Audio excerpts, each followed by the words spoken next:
Welcome, welcome, welcome all. If you can mute your mic, we are blessed.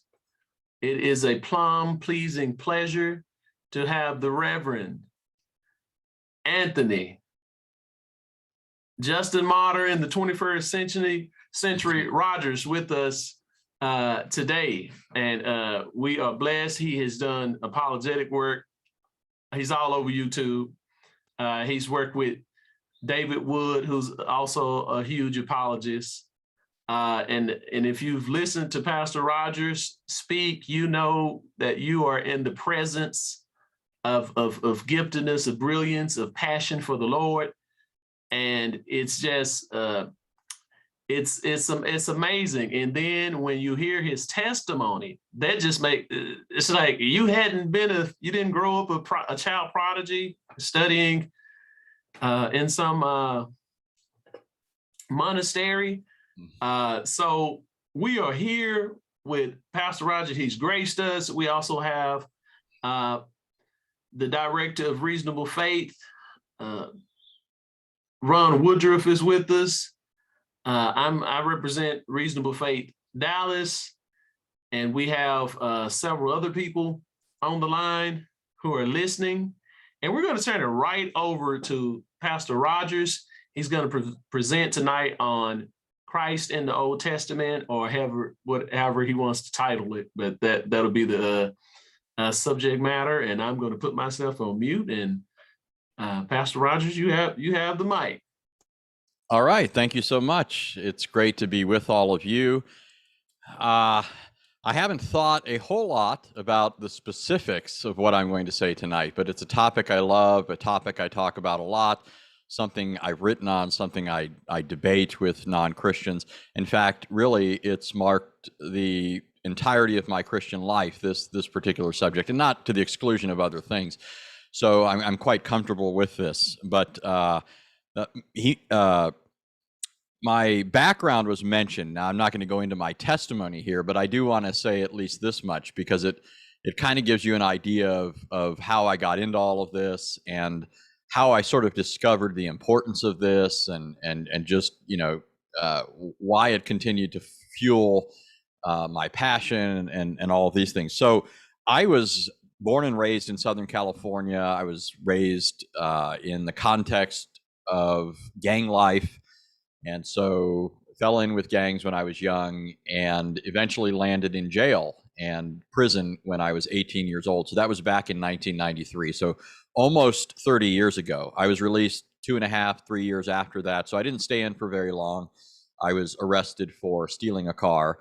But it was there in prison that I heard the gospel of Christ. I actually was in a cell with a self-professed devil worshiper. And here's a remarkable account of God's providence. This devil worshiper, I had expressed no interest in reading the Bible. I'm just in a prison cell, and the guy says he's a devil worshiper, and we started getting into discussions, and he was telling me things about the Bible, and I said, that doesn't sound feasible to me.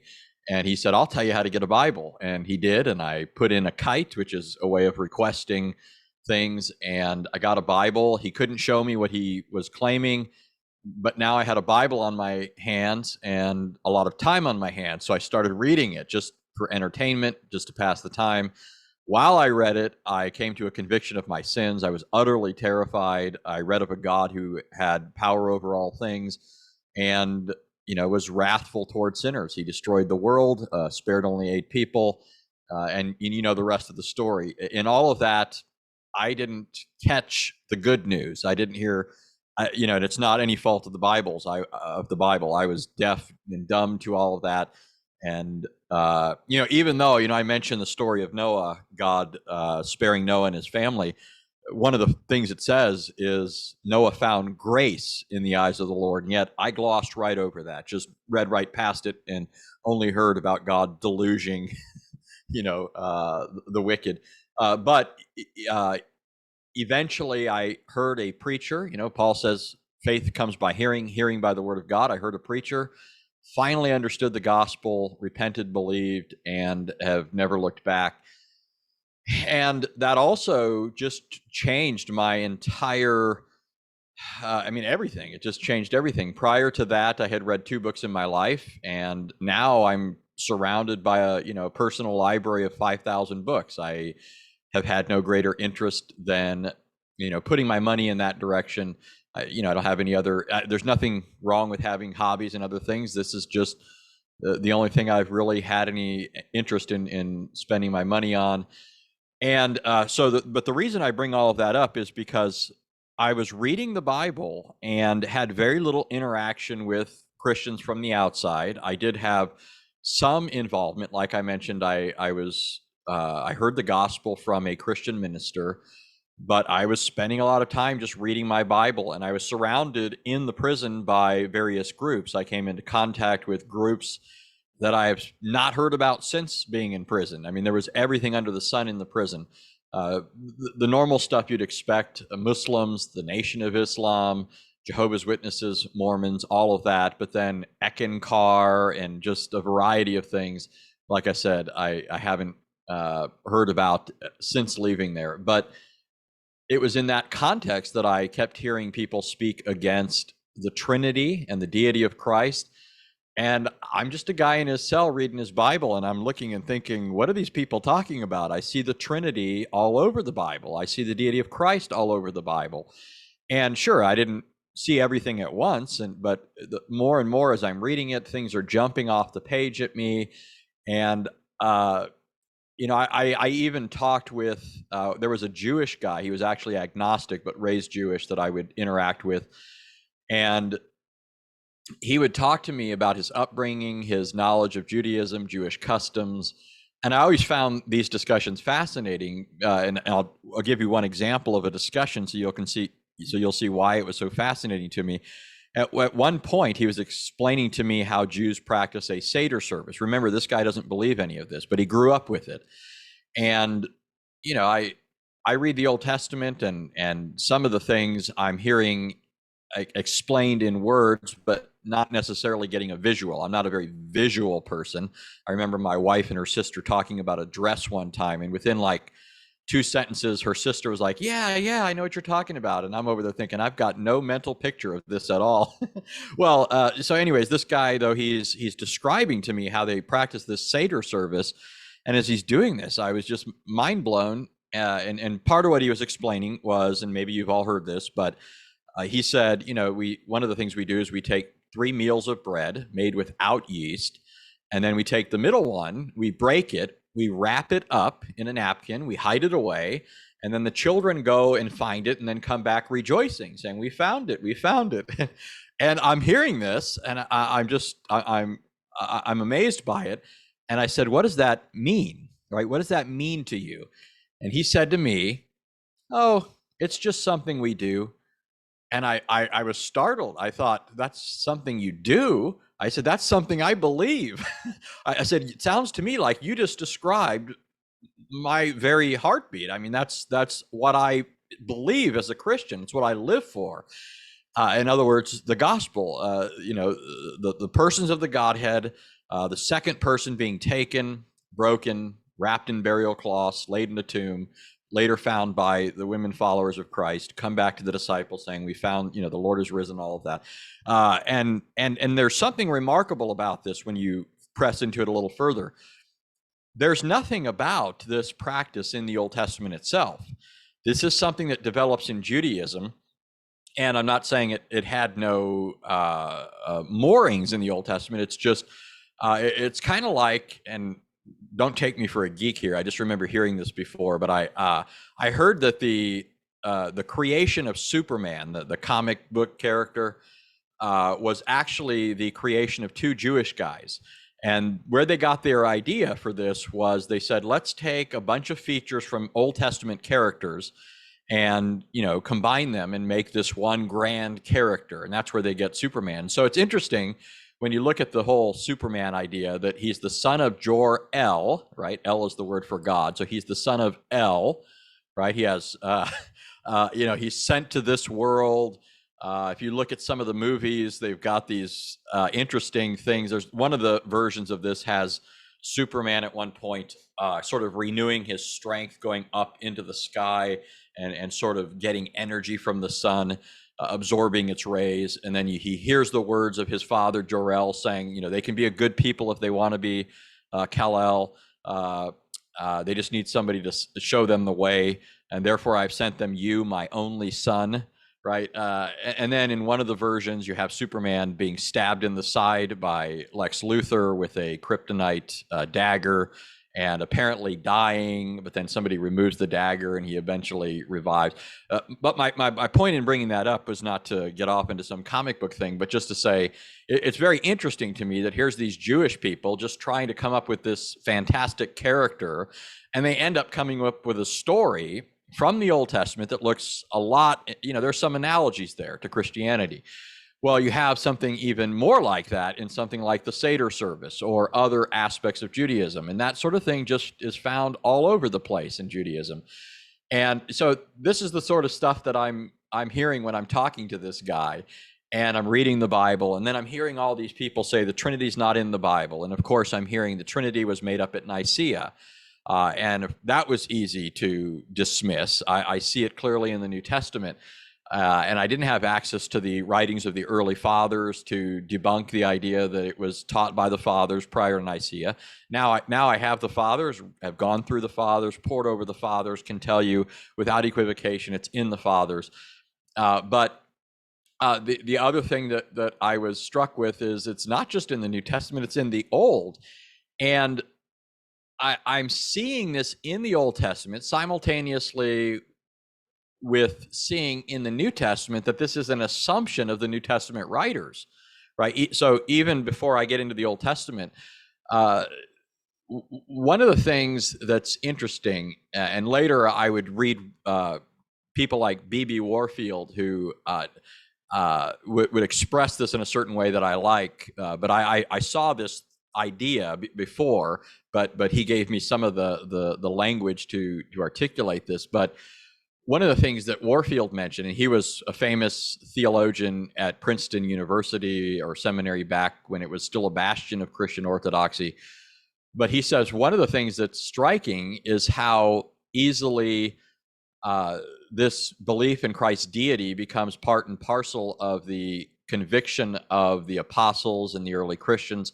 So much so that when you're looking at all the controversies that Paul and the apostles are dealing with in the New Testament, the deity of Christ is not one of them, right? They're dealing with the Judaizers and this question of whether Gentiles can be included without circumcision.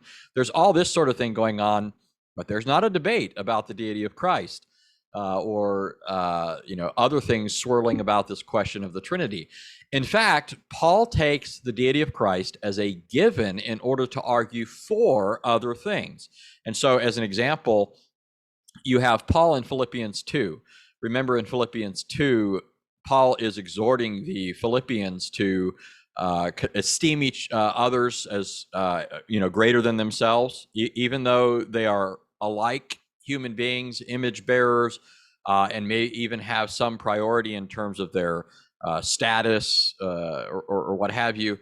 He says to esteem others greater than yourself. And then he says, let this mind be in you that was also in Christ Jesus, who, although existing in the form of God, he uses the participle huparkon, which means continuing to exist, right? Existing in the form of God, he did not consider the equality, this is the upshot of the Greek, he did not consider the equality that he had with God something to be used to his own advantage, but humbled himself, taking the form of a servant, and the rest of the text.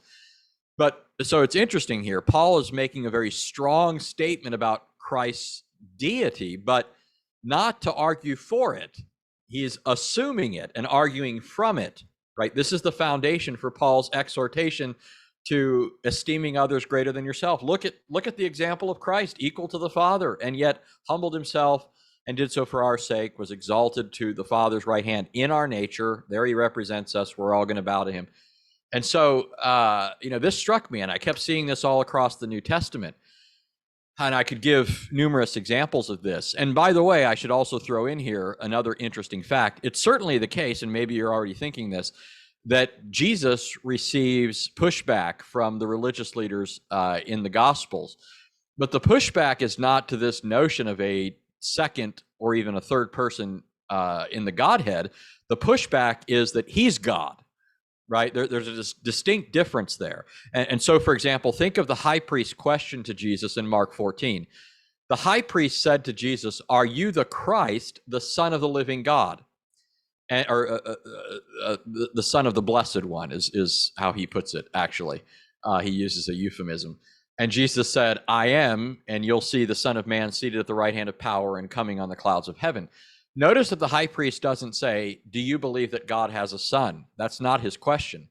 His question is, "Are you the Son?" Right? Do you claim to be that one?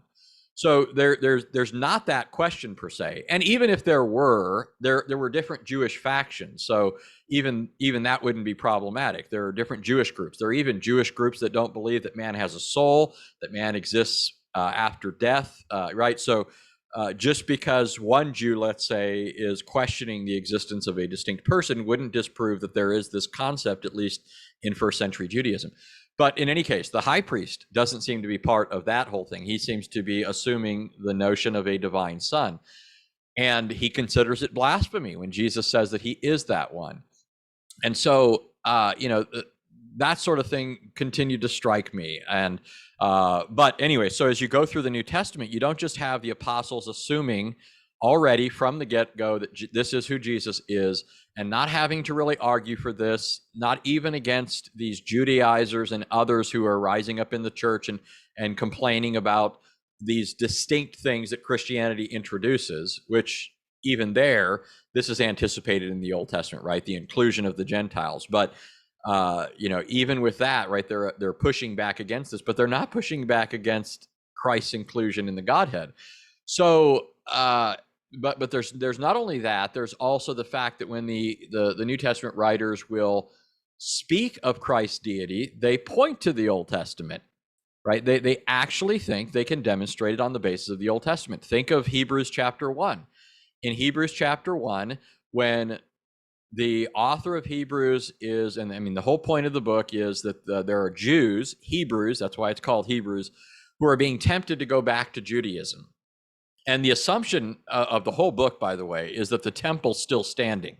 But it makes no sense outside of that context, because you have to think of the Christians in the first century, being persecuted, and Jesus has been proclaimed to be the fulfillment of everything, and yet they don't see all of this passed away. And so the question is, well, maybe he really wasn't the fulfillment. And so the author of Hebrews is arguing for the superiority of Jesus, right? The superiority of Christ's priesthood, superiority of Christ's sacrifice, the superiority of Christ in every way. And all he'd have to do, if the temple and everything else had been destroyed already, was simply say, look, guys, there's nothing to go back to. God wiped that thing off the map. It's no longer there. Forget about it, right? And in fact, remember what he says in Hebrews. He quotes Jeremiah's promise of a new covenant. And then he says, by speaking of a new covenant, he has basically said that the old is obsolete, right? Not in Jeremiah's day, but in the day when that new covenant is established, the day Jeremiah is looking forward to.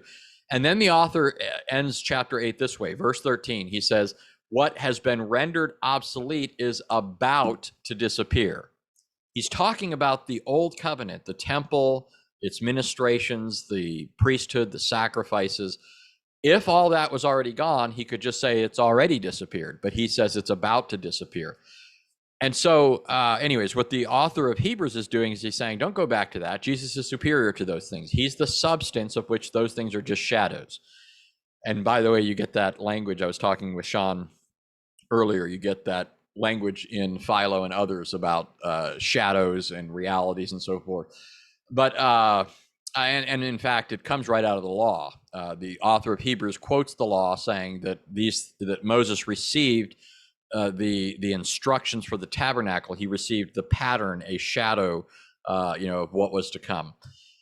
And this, by the way, was the basis for Philo's belief. He's a first century Jew, that there was a heavenly high priest corresponding to the earthly high priest. The earthly high priest was just a type and shadow of a heavenly reality, not simply a future reality, but an already existing heavenly reality. So there was someone in the heavens that the high priest corresponded to, a mediator between God and man. Anyways, But at the beginning of the book of Hebrews in chapter 1, he cites one Old Testament text after another to establish the deity of the Son, right? To which of the angels did he ever say, "You are my son, this day have I begotten you"? He cites Psalm 45, where he says, "The Father says about the Son, your throne, O God, is forever and ever." He cites Psalm 102, where it says, "In the beginning, Lord, you laid the foundations of the earth. The heavens are the work of your hands. They'll perish, but you remain," and so forth. So he speaks of him as the Lord. In the Hebrew text, the term is the divine name, Yahweh. And he applies that to the Son, ascribes to him the creation of the universe, and ascribes to him immutability. They're going to perish, but you're going to stay, you're going to remain the same. And then he cites Psalm 110, a text that Jesus cites in his confrontation with the Jews. Psalm 110, where it says, "The Lord said to my Lord, sit at my right hand until I make your enemies your footstool." You'll hopefully remember that text in Jesus' interchange with the religious leaders. Remember, the Jews come to Jesus and say, "Which is the greatest commandment of all?" And Jesus cites the Shema, "Hear, O Israel, the Lord our God, the Lord is one, and you're to love the Lord your God with all your heart, mind, soul, and strength." And they say, quite right. But what a lot of people miss is there's actually this is the sort of the run up. I mean, it's towards the end of a protracted debate. Okay, if you look at Mark 12 and Matthew 22, the parallel, what's been happening there is that the Jews, different factions, are coming at Jesus, trying to refute him. So you have the Herodians who come and try to refute him, and then he refutes them. And so then the Sadducees come against Jesus, and then Jesus refutes them. And then you eventually have the Pharisees and the scribes. And so it's basically each person taking their turn. It's sort of like if you've watched one of these karate flicks. I used to love these growing up, but now I look back at them and think, you've ever seen Bruce Lee in the middle of a bunch of people that are trying to fight him, and I'm always thinking, why aren't they all just rushing him at once? Instead, one person at a time goes in. Well, that's what these guys are doing with Jesus. They're coming at him one at a time. And what's interesting is, so it says that Jesus answered them, and the people were amazed, or Jesus answered them, and they didn't dare ask him another question. And so the idea is that after all these groups have exhausted their efforts to refute Jesus, Jesus replies back to them. Then Jesus asks them a question, right? So that's the whole idea here. They've exhausted their efforts. He's answered them. Now it's his turn to ask a question. And he says, "The Messiah, whose son is he?" And they say, "Well, he's the son of David." And then Jesus puts them on the horns of a dilemma. How can he be David's son if David called him Lord? The Lord said to my Lord, "Sit at my right hand." In fact, Jesus even says, David, speaking by the Spirit, said, "The Lord said to my Lord, sit at my right hand." So there you have all three persons of the Godhead involved in this, right? It's the Spirit by David who's revealing this. Then the Jews are perplexed. We don't know how to resolve this.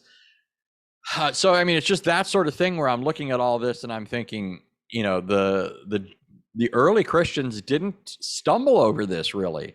Maybe later there are people that start raising issues about this outside of this context, especially as the gospel goes forth among the Gentiles and such. But where you get paganism and polytheism and philosophy and all this other stuff, then it starts becoming an issue for people, but not at this stage. And the other thing is this. The other thing that struck me was, as I'm surrounded by these groups, I noticed that a lot of them were trying to ride roughshod over the New Testament witness, and they do that in this way. They'll say the Old Testament teaches that God is one, and so we have to approach the New Testament in light of that. If it appears to say something else, we have to say that this is a misunderstanding. And that's why if you ever engage anti-Trinitarians, you're going to hear this. You're going to hear Deuteronomy 6:4. You're going to hear God is one. There's one God. There's no God before him, no God apart from him, no God besides him, no God before him or after him. all these statements, which are of a certainty there in the Old Testament text. But you'll either get, and this primarily from Jews or somebody who's at least using this Jewish argument, you'll get this idea, and it's true, that if the New Testament is not in accord with the Old Testament, then we've got a colossal problem. Because the Old Testament says in Deuteronomy 18, for example, if a prophet comes to you and he, speaks in the name of another god, or he says something that doesn't come to pass, that person has spoken it presumptuously, meaning he's spoken from himself, not from God. And that person, moreover, is to be put to death. And then you have this additional statement in Deuteronomy 13, where it says, if anybody comes to you and performs a great sign or wonder, or says something that even if it comes to pass, right? So if they perform a wonder and it comes, or proclaim a future event and it comes to pass, you're still not to listen to that person if they proclaim another god or other gods that you have not known. And so Jews press this with great force, especially on other Jews. They'll say, Jesus, yeah, he performed miracles. They might even grant that. I mean, most will probably say he didn't. But, in the Talmud, it admits that Jesus performed wonders, and they try and explain this on the grounds that Jesus was a sorcerer or, in league with the devil and that sort of thing. But you could see why they might say that, because Deuteronomy 13 says a purveyor of other gods is not to be listened to, even if he performs great signs and wonders. Even, you might say, if he rises from the dead. How wise, Christ's statement, when he said to the rich man when he died, you can't go back and warn your people, because if they don't listen to Moses and the prophets, they're not even going to believe if somebody rises from the dead. A person, I'm not telling you that's not important even to argue for and to demonstrate to people. I'm just saying that even that is something that people can suppress in light of this background belief system, unless you can dislodge that from their thinking, unless you can show them, no, you can't just assume the Old Testament teaches Unitarianism or is against the Trinity in order to discount these things regarding Jesus, because in fact the Old Testament does teach this. But so I encountered that there's Jewish people who will say we don't accept the New Testament because it's a new God. Now some Christians will say, well, before I get to Christians, let me. So there are Jewish people that will say that, and then there are cultists who, instead of saying we should reject the New Testament because it teaches a different God, they'll say, no, we don't reject the New Testament, but it's precisely because we don't accept that the New Testament teaches a different concept of God. So that's how they approach it. And then they try and force anything in the New Testament into this assumption of Old Testament Unitarianism. Okay, that's how they try and iron this out. Well, some Christians have come along, and I don't agree with them, but there is something to be said for this. Even if the New Testament tells us something about God that we don't know about from the Old Testament, that doesn't prove that what we're dealing with here is a different God. Some Christians here would appeal to the concept of progressive revelation. And progressive revelation is a solid principle in itself. It's certainly true. I mean, you get additional revelation. That's the New Testament is additional revelation. You're not just being told the same thing, right? It's drawing out implications and so forth. But we always have to be careful not to assume what the New Testament is saying that we couldn't already know from the Old, right? We don't just get to determine this is not found in the Old, this is found in the New because of progressive revelation. We have to let the Bible tell us that, right? Think for example, of many people might have a difficult time proving the existence of the soul after death from the Old Testament. Some people may not know how to demonstrate from the Old Testament that people exist after death, that there is a place of punishment and bliss after death. And would have a difficult. The Jehovah's Witnesses do this quite effectively when they're talking to people. They often notice where they often go when they argue against hell, when they argue against the soul. They go to the Old Testament, don't they? They especially appeal to books like Ecclesiastes, where it talks about who knows if there's any difference between man and animal as far as death. The author of Ecclesiastes says, go to the dust, right? That's what happens. And, of course, they're twisting those sorts of passages. The author is talking about his attempt to figure things out independently of divine revelation, and just speaks of the vanity of everything from that perspective, how it all ends in futility, and so forth. But, it is a difficulty. And that's why the Sadducees had some ability to argue with the Pharisees, right? Think of the resurrection. Where do you find the resurrection in the Old Testament? I'm not saying it's not there. I'm just saying, where do you find it? Now, your most natural inclination might be to go to the book of Daniel, where it is explicitly mentioned in chapter 12, and there's some other places. But Daniel wasn't accepted by the Sadducees, even if, we accept it now, and that's relevant to us, but they didn't accept it. They only accepted the Torah. That's why Jesus appealed to the Torah, the 5 books of Moses, when he said, and notice this is brilliant. This shows you something of interpretive method and so forth, and the legitimacy of certain procedures. Jesus cites what God said to Moses at the burning bush. I am the God of Abraham, the God of Isaac, and the God of Jacob. And then he says, therefore, he's not a God of the dead, but of the living. In other words, the present tense, I am the God of Abraham, Isaac, and Jacob, which presupposes that they are alive to God, not I was their God, and so forth. So Jesus refutes them. But notice that's a logical inference, right? It's a deduction from what God has said. And this is important, because people who argue against the Trinity will often say, where's an explicit statement about the Trinity? Well, we establish doctrine not only on the basis of explicit statements, but also on good and necessary consequence. That is what follows from scripturally true premises. Right? We accept logical deduction as a legitimate way of determining truth. So, so some Christians have sought to resolve this by saying, well, progressive revelation. God tells us more about himself in the New Testament. Now, you can imagine this sort of thing is a hard sell when it comes to these other groups. It might be sufficient for some of us to say, okay, the New Testament just gives us some additional information. But talk to a Jewish person and say, yeah, the Old Testament says God is one, God is one, God is one. There's one God, there's no others, there's no others, there's no others. And then say, oh, but the New Testament, says Jesus is God and the Spirit is God. That's just additional information. And see how well he takes that. He's going to think, nah, I'm not buying that, right?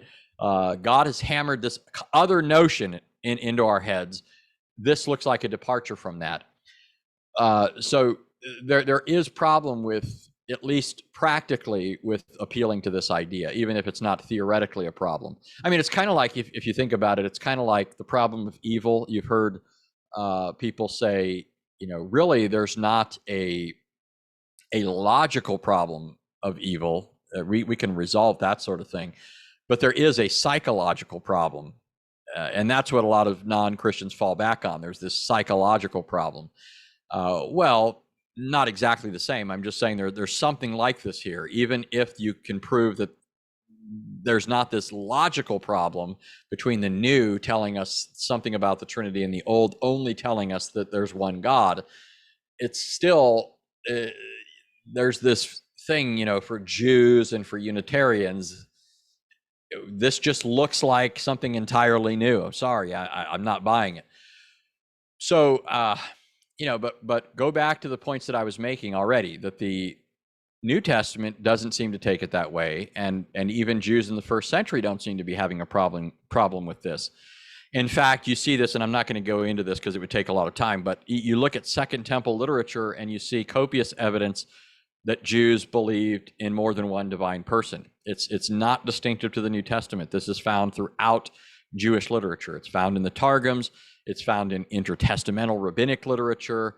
One of my favorite statements in the Book of Wisdom, it says, when the night of Passover was far spent, so it's talking about Passover night. It's referring back to when the death angel comes in and slays the firstborn of everyone in Egypt who was in a house that didn't have the blood on the doorpost.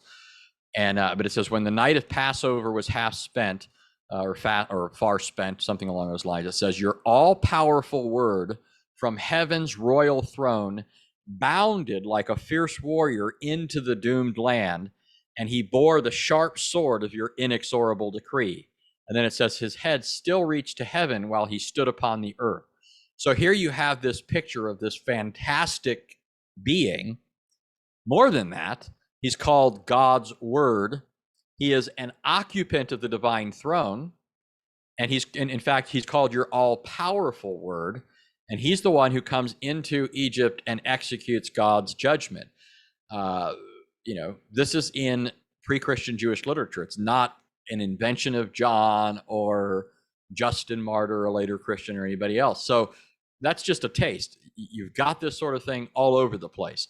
So the question that should be raised is, well, if you've got the New Testament authors that are so comfortable just talking about these things and easily pointing to Old Testament texts and saying, that's Jesus, that's Jesus. In fact, I didn't even quote the half of them, right? I just skimmed the surface. Paul could quickly and easily say to the Corinthians in 1 Corinthians 10 of the Israelites in the wilderness, he says that they all ate spiritual food and drank from the spiritual rock that followed them, and the rock was Christ. That's 1 Corinthians 10:4. Later in verse 9, Paul says that when the people of Israel rebelled, they tested Christ, and he sent fiery serpents among them, right? He's talking about Christ, saying Christ was the one who did that. One of my favorites, because Unitarians are often blindsided by it, they don't even notice it, but Hebrews 11, the great hall of faith, where it's talking about Old Testament saints, speaks about Moses and how Moses chose to identify with the people of God and suffer with them rather than bask in the privileges that were his as the adopted, son of Pharaoh, or, Pharaoh's daughter. It says that he chose to suffer the reproach of Christ and to endure suffering rather than, all the treasures of Egypt and so forth. There it's saying Moses chose to be identified with Christ and his people. How? How did he do that? How could he choose to suffer along with Christ and his people? And it's interesting, you've got some of the same language that will be used in the New Testament. Remember in Exodus 3, God comes down to Moses and he says, the angel of the Lord, in fact, who's called God, comes down and says, I've seen the affliction of my people in Egypt. Later in Isaiah 63, it says of the angel of the Lord, in all their affliction, he was afflicted. So you notice that the angel of the Lord, a divine person according to the Old Testament, he identifies himself with his people. He says their affliction is his affliction, right? In all their affliction, he was afflicted, Isaiah says about the angel of the Lord. Well, remember how often Jesus speaks that way in the New Testament. In Acts 9, he says to Paul, Saul, Saul, why are you persecuting me? Right? Why are you persecuting me? The persecution of Christians is the persecution of Christ. He's identifying with his people. But you have this language of affliction in the New Testament too, associated with Christ. Same language. But that's the idea going on in Hebrews 11. You also have Jude 1:5, where Jude says, remember it was Jesus who saved a people out of the land of Egypt. And then it says later he destroyed those who didn't believe. Jesus delivered the people out of Egypt, later destroyed those who didn't believe. Jude is saying that was Jesus. So, what do you do with all this? Do you, if you're a Christian, you can't just say this isn't true to the Old Testament. You've got to do something with that. But what's even more thrilling, though, is just going to the Old Testament itself and realizing that this is all there. I mean, it's there all over the place. And so let me give you some of that. I've spent all this time giving you the buildup. One of the first things, and I'm just going to mention this as sort of to pique your interest and explore this part more on your own, because there's really a variety of ways that the Old Testament points to Christ. And here I'm skipping over, by the way, Messianic prophecy. Messianic prophecy speaks of the coming Messiah, and it calls him God repeatedly, right? Isaiah 9:6, he's called El Gibor, the mighty God. Jeremiah 23, it says, it calls him the branch, the coming branch, and calls him Jehovah our righteousness. Malachi 3:1 calls him Ha Adon, the Lord, and says he's going to come to his temple. Zechariah 12:10, God says, they'll look upon me whom they have pierced, and they'll mourn for him as for an only son. Only son, right? It's the when that's translated into Greek, by the way, the Greek term is agapetos, and sometimes the same word is translated monogenes. Agapetos means beloved son. Monogenes means only begotten. Those are the terms used by the gospel authors to talk about Jesus. So you just got all this stuff talking about the future Messiah. But what I'm thinking of here is not just statements about him to come, but what I call the real presence of Christ. Now, maybe you don't know why that's an interesting title, but the debates between Protestants and Catholics over the Lord's Supper revolved around this question of the real presence. But I'm using this phrase differently. I'm saying that Christ is not just there in the Old Testament in the sense that he's anticipated. He's there active. He's on the scene. He's engaging with people. But here's the thing I said I was going to mention for your further exploration, and then get into some other things in a little more detail. First is this whole notion of God's word. In Genesis 3, you have this interesting expression after Adam and Eve sin, where it says they heard the voice of the Lord God walking in the garden in the cool of the day. Okay, it doesn't say they heard God speaking while he was walking. They heard the voice of the Lord God walking in the garden in the cool of the day. It's the voice that's walking. That's who they hear. The Kol Yahweh Elohim. And later you have additional statements like Genesis 15, where it says the word of the Lord appeared to Abram. And then later in the text, it says he took him outside.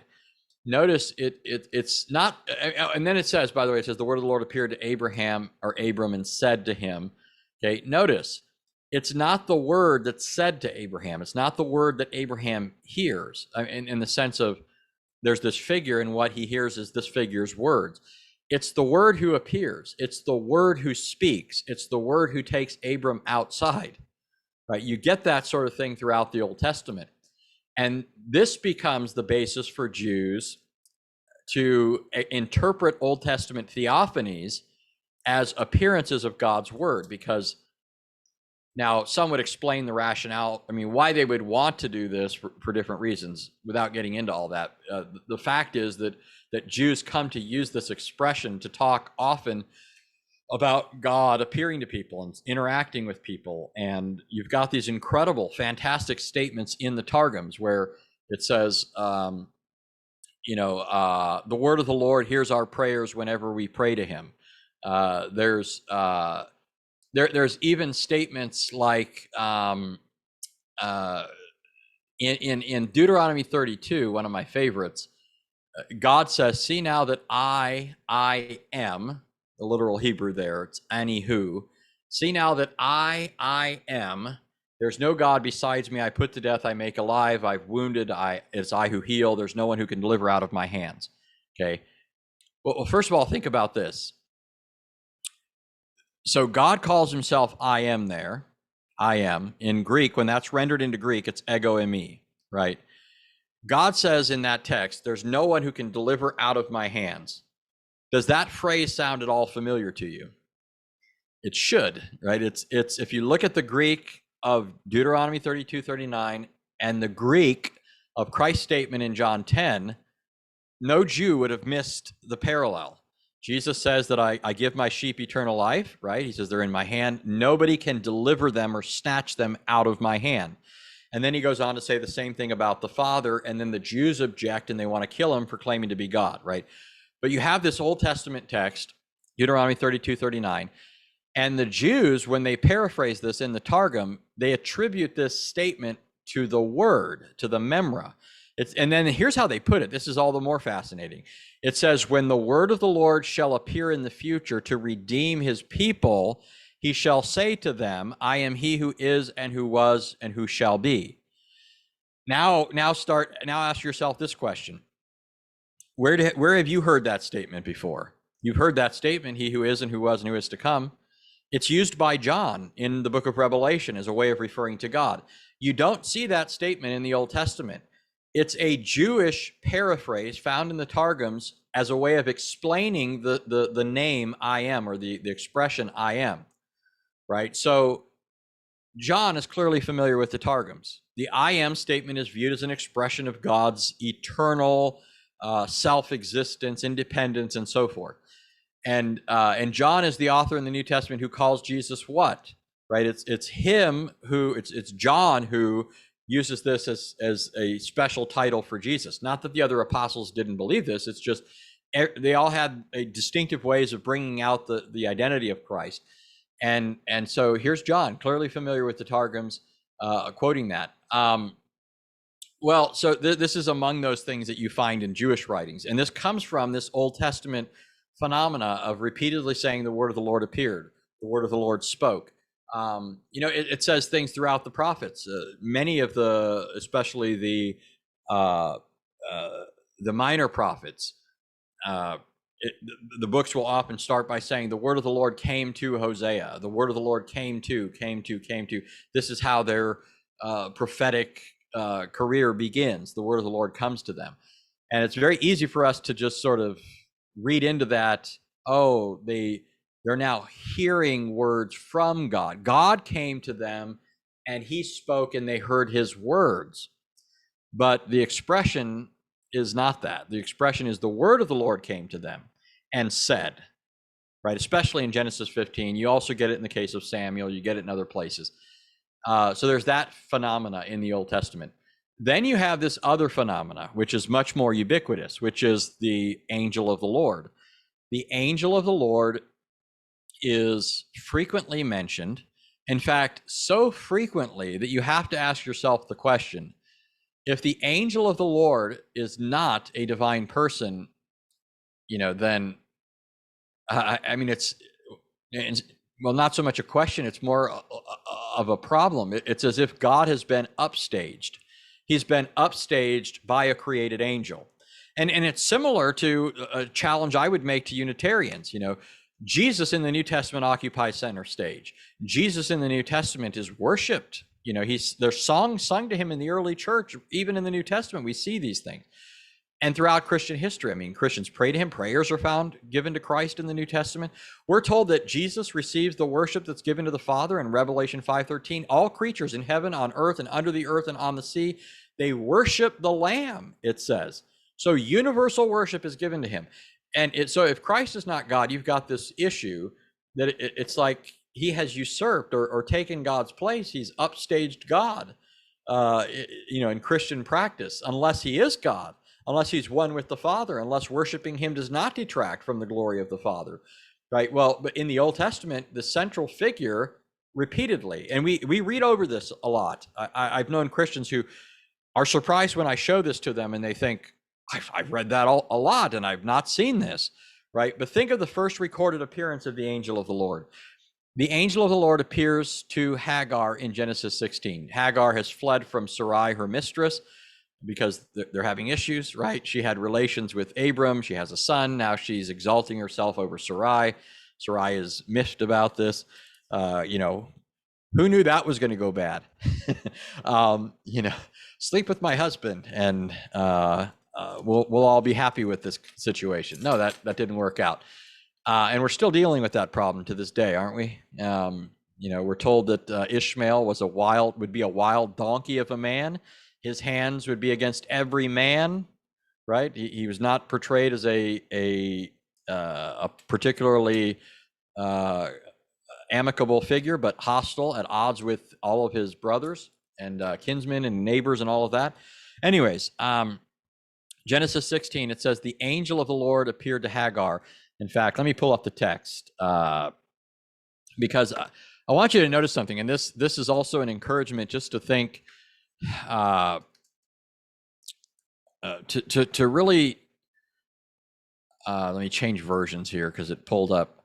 I don't like how it keeps changing my preferred version here. I usually use Bible Gateway, but anyways, so Genesis 16, I like the NAS, but it says, now the angel of the Lord found her by a spring of water in the wilderness by the spring on the way to Shur.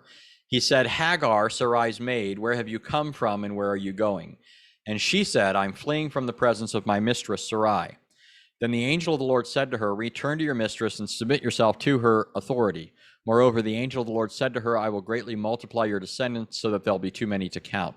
Now, I'm going to read more of this, but what I was trying to encourage you on here is to read carefully, because we read superficially far too often. Here's the question I want to ask you first off. How does the angel of the Lord identify himself to Hagar? Okay, it's very easy for us just to think, okay, so Hagar's knows she's encountered the angel of the Lord, but the text nowhere says that, right? He nowhere tells Hagar his name, right? He doesn't say that. Okay, he just arrives on the scene out of the blue. There's no self-identification. Okay, there's nothing stated here about, no name, nothing. Just here I am. And then, so the only thing that Hagar has to go on is the stuff that he's saying to her and the assumptions that underlie that, right? He calls her Hagar. He calls her by name. Okay, that's interesting. How does this guy out in the middle of nowhere know my name? Then he presumes to tell her, what to do, to go back and submit to Sarah. So he assumes some authority over her. He tells her she has a child in her womb, and also arrogates to himself the right to tell her what his name's going to be. So he also knows it's going to be a son. Right? He hasn't performed any ultrasound, right? So this person is some unordinary person. That's what would stand out from all of this. But the capstone of it all is that he says to her, I will greatly multiply your descendants so that there'll be too many to count. That's the same promise that God makes to Abraham, right? God makes to Abraham. Here's the angel of the Lord. And remember, she doesn't know it's the angel of the Lord. He has not called himself anything. All she knows is this figure knows me by name, knows I have a child in my womb, knows it's a son, and has even told me the future course of his life. He's going to be a wild person. He goes on in verse 11 to say, behold, you're with child, you'll bear a son, you shall call his name Ishmael. But now notice this, because the Lord has given heed to your affliction. Well, now we've got this curiosity. This figure has assumed all sorts of authority, knows things that strike one as odd, that, how does he know these things? And then makes a divine promise. I'm going to greatly multiply your descendants.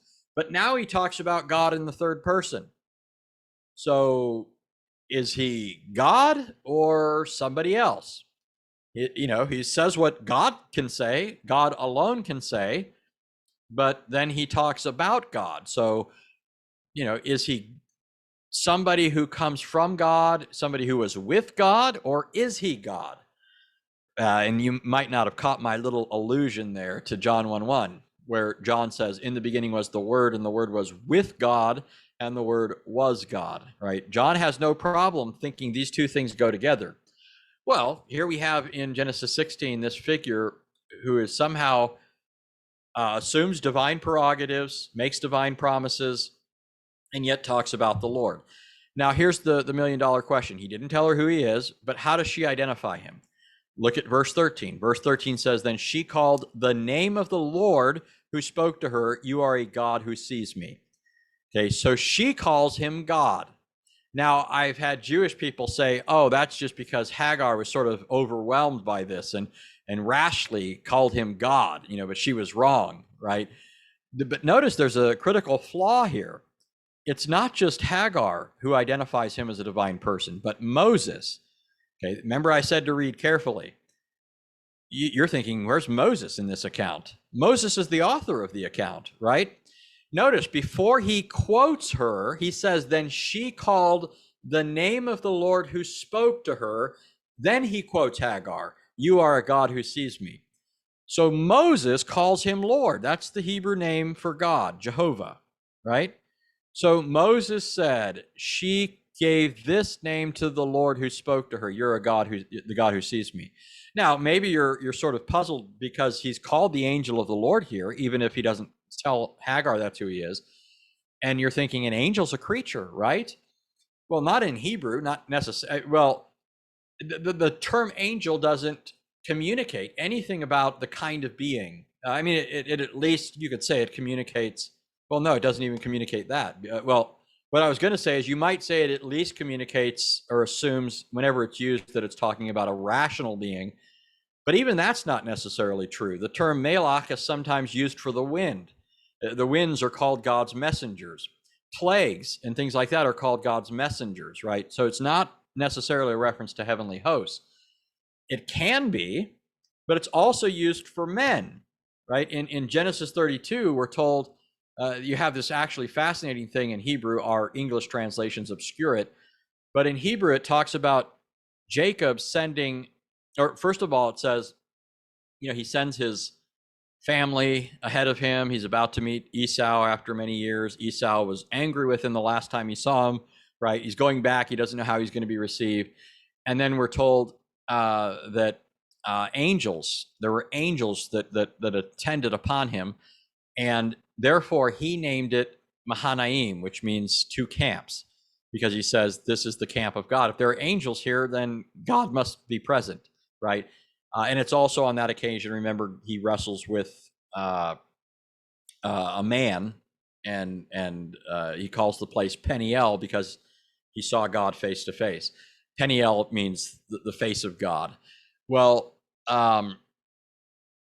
but what's interesting is, so it says that these angels appear, so therefore he calls it Mahanaim, two camps.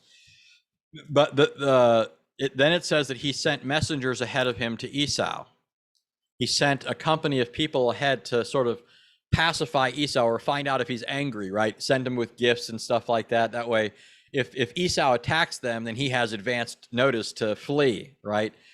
Well, the word for angels in Genesis 32, 1 and 2, and the word for messengers is the same Hebrew word. It's used for the heavenly hosts there and for those Jacob sends ahead of him. So notice the term doesn't have any ontological significance. It's just a way of referring to messenger, somebody sent, somebody who goes from another. It doesn't tell you what kind of being is in view. You have to determine that contextually. So when you look at this specific phrase, though, the angel of the Lord, that's a distinctive phrase where the term angel is part of a Hebrew construction, where in every case when you see this figure throughout the Torah, the early prophets, on through Israel's history, it always refers to a divine person, a person who's called God, a person who speaks as God, a person who receives divine worship, a person, everything about him bespeaks deity. And he's distinguished from the Lord, okay? So now go, if you haven't seen this before, and maybe many of you have, but now go and read all these other texts about the angel of the Lord. He appears over and over again in the Old Testament. He appears to Abraham in Genesis 22. He's the one who appears out of heaven and says, don't slay Isaac, right? He says, now I know that you fear God because you have not withheld from me your only son. And then it says he swore by himself, right? Surely as I live, he's going to bless Abraham. And this is the background of the author of Hebrews statement when he says that God, because there's none greater by whom he can swear, swore by himself. He's talking about the figure in the Old Testament that the text calls the angel of the Lord. Okay, Genesis 22, Genesis 25, 26, the angel of the Lord appears. 28, the angel of the Lord appears to Jacob. 31, he appears to Jacob in a dream. In fact, if you look at 31:11, it says the angel of the Lord appeared to Jacob in a dream. And then in verse 13, it says, he said to him, to Jacob, the angel of the Lord said to Jacob, I am the God of Bethel, right, that appeared to you. He's referring back to his appearance to him in Bethel. And you'll even find, if you read these texts closely, you'll find in some cases it only mentions God appearing to somebody. It doesn't use the phrase angel of the Lord. But then when you come to a later text that refers back to the incident, it uses the phrase angel of the Lord. So you find out that there are occasions where it was the angel of the Lord, even though that occasion doesn't call him that there. And then it's the opposite. You have occasions where an Old Testament text will call him the angel of the Lord, but then a later Old Testament text referring back to it will simply say it was God, right? So over and over again, you get this. Who was it that appeared to Moses in Exodus 3? And I'm skipping over a bunch of texts here. Who appeared to Moses? We all just know to say God appeared to Moses in the burning bush. Moses said to God, what's your name? What shall I tell the people of Israel? Who it is that sent me to them? God says, I am who I am. Thus shall you say to the people of Israel, I am has sent me to you. Well, who in the context does it say appeared to him? Exodus 3:2 says the angel of the Lord appeared to Moses in the bush, right? In the midst of a bush that was on fire but not consumed. I mean, it's just all over the place. And then you get, I mean, there's just so many texts. One of my favorites is Judges 2. In fact, I'm going to go there because it's so rich. Again, this is not only an attempt to show you this point, but also as an encouragement to close reading of the text. And not just in respect to this or with respect to this, but every issue you read. We take things for granted. We kind of assume it's almost like we know it's the word of God, but we read it as if it was, just some novel or something. There's a depth here that goes well beyond what our superficial reading would, seem to assume. But it says in 2:1, notice this, the angel of the Lord came up from Gilgal to Bochim. Now here, this is perhaps not that easy to notice, but it's interesting that the last time the angel of the Lord was mentioned, or I would argue that he's mentioned, is in Joshua 5, where he appears to Joshua as the captain of the Lord's hosts, right? The captain of the Lord's hosts appears there with drawn sword. There are numerous intertextual links back to the appearance to Moses, right? The captain of the Lord's hosts appears to Joshua. Joshua is told to take off his shoes. He's standing on holy ground. So is Moses, right? There are a bunch of parallels if you go read those texts. This is an Old Testament way of tying things together. So you have these echoes of earlier texts, and they're intended to evoke those earlier contexts. It's not like the authors could say, go to Exodus 3:2. There was no chapter and verse divisions. So they used verbal and thematic clues to do that. So the last recorded appearance, I would argue, of the angel of the Lord is in Joshua 5, where Joshua was in Gilgal. Now, this is a long time later, but at least narratively, you already have this notion sort of evoked, right? If you're sensitive to these sorts of things. Narratively, Gilgal comes up again, and here we have the angel of the Lord, who was last seen in Gilgal. But here's what he says. The angel of the Lord came up from Gilgal to Bochim, and he said, listen to these words, I brought you up from the land of Egypt, and I led you into the land which I have sworn to your fathers. And I said, I will never break my covenant with you. And as for you, you shall make no covenant with the inhabitants of this land. You shall tear down their altars, but you have not obeyed me. What is this you have done? Therefore, I also said, I'll not drive them out before you. And it goes on. And then at verse 4 says, when the angel of the Lord spoke these words to the sons of Israel, the people lifted up their voices and wept. So they named the place, that place Bochim, which means weepers. And there they sacrificed to the Lord. Okay, but notice this. That phrase, I brought you up from the land of Egypt. That's a constant Old Testament refrain. That's what God says to the people repeatedly. This is why they're obligated to him. It's the preface to the Ten Commandments. I'm the Lord your God who brought you out of the land of Egypt, the house of bondage. Therefore, have no other gods before me. It's the basis of their obedience, right? Not only because God is their maker, but he's their redeemer. He delivered them from Egypt. Therefore, they're obligated to obey him. But notice this. He says, okay, I want you to see how he's identifying himself with all previous generations of Israel.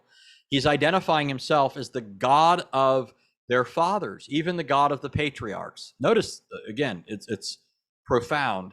He says, I brought you up out of the land of Egypt. He's saying this during the period of the Judges, right? Much later, long after the wilderness wanderings. He's saying, I brought you up out of the land of Egypt. So he's identifying himself as the one who was present at and accomplished the Exodus. But then notice what he said, which I have sworn to your fathers. Who's he talking about? He's talking about the patriarchs, Abraham, Isaac, and Jacob. I swore that to your fathers. I accomplished it, right? And here I am talking to you. He has just given you an Old Testament history lesson in a sense. I'm the God who was, there with your fathers in the wilderness and their fathers before them. The one that I swore, right? He swore that to Abraham. Genesis 15, Genesis 17, Genesis 22. That's where these oaths were made. That's where you have the reference to God swearing to the fathers that he would give this land to their descendants. So very clearly, the angel of the Lord is identifying himself as a divine person. You even have the angel of the Lord being prayed to. Genesis 48, 15, and 16, Jacob prays to the angel of the Lord. In fact, Jacob does something very similar there. He says, may the God before whom my fathers Abraham and Isaac walked, the God who has been my shepherd all my life to this day, the angel who redeemed me from all evil, bless the lads. He's blessing the sons of Joseph. The Hebrew verb bless the lads is singular in Hebrew, which means, it's the verb it's forestalled. It's sort of you're sort of on the edge of your seat. Where's the verb here, right? He says, may the God before whom my fathers Abraham and Isaac walked, may he what, right? May the God before whom my fathers Abraham and Isaac walked, the God who has been my shepherd all my life to this day, what? May he what? The angel who redeemed me from all evil. You're still waiting. What? And then he says, bless the lads. In Hebrew, it's may he bless the lads. He has just referred to the same figure as the God of his fathers, Abraham and Isaac, the God who's been his shepherd all his life, and the angel who redeemed him from all evil as the same person. So there you have, prayer being offered to him. He's blessing his children in the name of the angel of the Lord. That's the first occurrence of the word redeemed in the Bible, and it's associated with the angel of the Lord, right?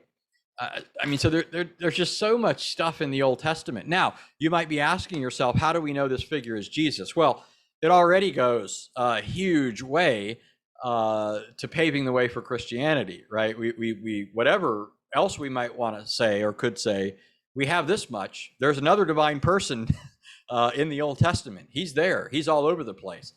In fact, one of my favorite examples, I can't miss this, is Genesis 18 and 19. In Genesis 18, it speaks of three men appearing to Abraham. And I'll kind of try and wind up here with this. I just want to make sure I wrap this up, tie it off a little bit. But Genesis 18:3, it says Abraham looks up, right? He sees three men. He's in his tent. It's hot. But in good old, Middle Eastern fashion, he rushes to tend to them, right? The Middle Eastern people are known for their hospitality. This is a very important aspect of Middle Eastern culture. And this is what Abraham does. Sees these three men, rushes to tend to their needs. It's not apparent to Abraham who these three are at first, but it quickly becomes apparent that one of these men is no ordinary figure. He promises. In fact, I'm going to mention this. I didn't plan on it, but in the spirit of encouraging you all to read closely, I'm going to ask this question just to stimulate your thoughts. I'm going to read it, though. I want to make sure I read it exactly right. In Genesis 18, it says that, verse 9, they said to him, where is Sarah, your wife? And he said, there in the tent. He said, I will surely return to you at this time next year. And behold, Sarah, your wife, will have a son. And Sarah was listening at the tent door, which was behind him. Now, Abram and Sarah were old, advanced in age, and then we're told that Sarah laughed. Okay. Now, God makes a promise here to Abraham and Sarah. In light of God's promise, what do you think Abraham was looking forward to next year? Okay, now I'm not going to make you answer because the point here isn't to embarrass anyone, and not that you should be embarrassed. This is, all intended to, get us thinking and so forth. And we miss things. That this isn't something I noticed the first 10 times I read the Bible, but eventually it stood out to me. But most people would say, and they're not wrong in this, But most people would say what Abraham was looking forward to next year was the birth of his son, right? But now hear the text again. Listen to it closely. I will surely return to you at this time next year, and behold, Sarah, your wife, will have a son. What do you think Abraham was looking forward to next year? Now, you're not wrong to say he was looking forward to the birth of his son. But if God just told you that he's going to return to you at this time next year, don't you think that your expectation, the greater part of it, if you will, surpassing anything else, is the return of God? God standing before him in physical form. And he says, I'm going to return to you at the appointed time next year. Now, what does Sarah do here? We're told that she laughs, right? This sounds incredible to her. And then the Lord rebukes her, right? She's probably, who knows how much she understood was going on at this point, but she laughs. Later, we learn when Isaac is born that their laughter turns to one not of incredulity, but of joy.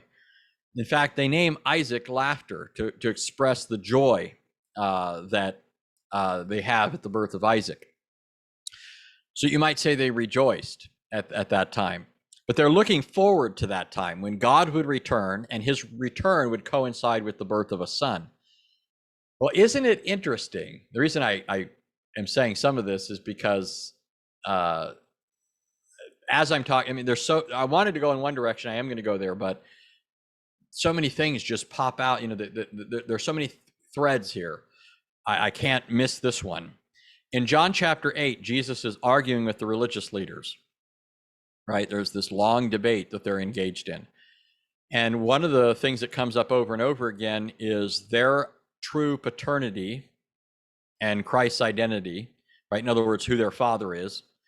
Jesus is insinuating that their father isn't who they think he is, right? Jesus is, calling into question their true generation, right? Where they come from. They're also laying, some things at Christ's doorstep. They say, aren't we, they say we weren't born of fornication. They're suggesting that Jesus is a product of fornication. Your mother suddenly became pregnant. She had and if that's their insinuation is something along those lines. But Abraham comes up over and over again. Jesus is constantly, on the one hand, he's denying that Abraham is their father. On the other hand, he's not denying that Abraham is their father. And what you've got going on is this sense of, there's this physical sense in which Abraham is their progenitor, but there's also this spiritual sense in which he isn't. Well, at one point in John 8, Jesus says something that would have had them scratching their heads, and it intensifies as the conversation goes on. But I'm starting in verse 31, John 8. So Jesus was saying to those Jews who had believed him, if you continue in my word, then you are truly disciples of mine, and you will know the truth, and the truth will make you free. They answered him, we are Abraham's descendants and have never yet been enslaved to anyone. How is it that you say you will become free? Now, notice, these people clearly don't know who they are. They're saying we're descendants of Abraham. We've never been in slavery to anyone. What were they told to remember? I am the Lord your God who brought you out of the land of Egypt, out of the house of bondage, right? That's who they are as a people, the people whom God delivered from slavery. These Jews are saying we've never been in slavery to anyone. They've just told on themselves. They're saying he's not our father, right? That's not what they're intending, but they've clearly forgotten something, haven't they? Then it goes on. Jesus answered them, truly, truly, I say to you, everyone who commits sin is the slave of sin. The slave does not remain in the house forever. The son does remain forever. So if the son makes you free, you will be free indeed. I know that you are descendants of Abraham, yet you seek to kill me because my word has no place in you. Now, I just want you to notice that Jesus seems to be insinuating that there's an incongruity here. I know you're Abraham's descendants, yet you're seeking to kill me. He's suggesting that these two things don't go together. Okay, if you're Abraham's descendants, what gives? Why are you seeking to kill me? Okay, that's the first thing that I want you to think about. Verse 38, he says, I speak the things which I have seen with my father, Therefore, you also do the things which you heard from your father. Now he's telling them that the reason they're acting the way they are is because they're just imitating their father. Do you think he's still talking about Abraham? No, he's not. He's talking about somebody else. And later in the context, it becomes clear. He's talking about Satan. Your father's the devil, Jesus will eventually tell them. But there's this contrast between Abraham being their father in some sense, and yet not in another sense, and their true father in that sense being this other character, Satan, right? Keep listening. Verse 39, they answered and said to him, Abraham is our father. So they pick up on the insinuation. They pick up on the idea that Jesus is questioning their tie to Abraham. Jesus said to them, if you are Abraham's children, do the deeds of Abraham. But as it is, you're seeking to kill me, a man who has told you the truth, which I heard from God. Okay, this Abraham did not do. You're doing the deeds of your father. They said to him, we were not born of fornication. We have one father, God, and it goes on. But did you catch it? Here's the critical part. If you're Abraham's children, do the deeds of Abraham, but as it is, you're seeking to kill me. Okay, so the great proof that they're not children of Abraham is that they're seeking to kill him. And then notice what Jesus goes on to say. You're doing the deeds of your father, right? But verse 40 says, as it is, you're seeking to kill me, a man who has told you the truth, which I heard from God. This Abraham did not do. What didn't Abraham do? He's saying you're trying to do something that proves you're not really children of Abraham. Abraham didn't do that. What is it they're trying to do? They're trying to kill Jesus. And Jesus says, this Abraham did not do. Okay? In other words, these Jews are not quick to receive Jesus. They're certainly not doing so in all hospitality, right? By contrast to Abraham, whom we know from at least Genesis 18, when God appeared to him in human form as a man and told him the truth, right? Abraham served the Lord, and then he believed God's promise and looked forward to the birth of his son Isaac. How does this account in John 8 end? Later in John 8, the Jews finally get it. They're a little dull. And then they realize Jesus is claiming to know Abraham. They say, you're not yet 50 years old and you know Abraham? And what does Jesus say to them? Well, actually, go back. They say, or Jesus says to them in verse 66 or 56, your father Abraham rejoiced to see my day. He saw it and was glad. Notice, Jesus is not talking about Abraham prophetically, seeing what was happening right then. Jesus standing there with the Jews or the cross.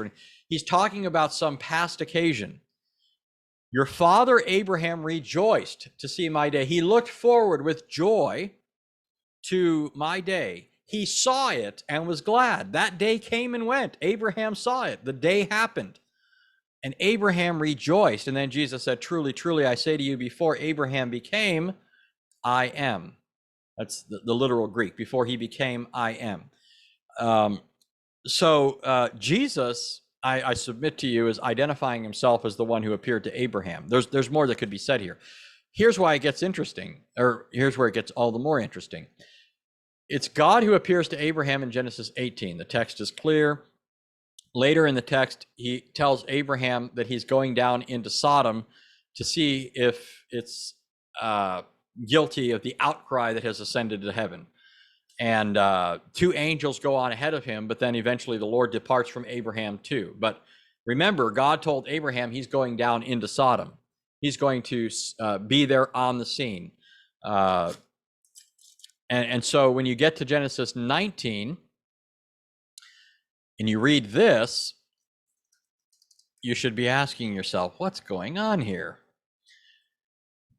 You're not really going to ask that because you already know what's going on here by now if you didn't already. Verse 24 says this, then the Lord rained on Sodom and Gomorrah brimstone and fire from the Lord out of heaven. You see that? The Lord rained on Sodom and Gomorrah brimstone and fire from the Lord out of heaven. Notice the preposition. There's a subject-object distinction here, and it's all the more apparent in Hebrew. There's a subject, the Lord reigned on Sodom and Gomorrah, and then there's another called Lord. He rained fire on Sodom and Gomorrah from the Lord out of heaven.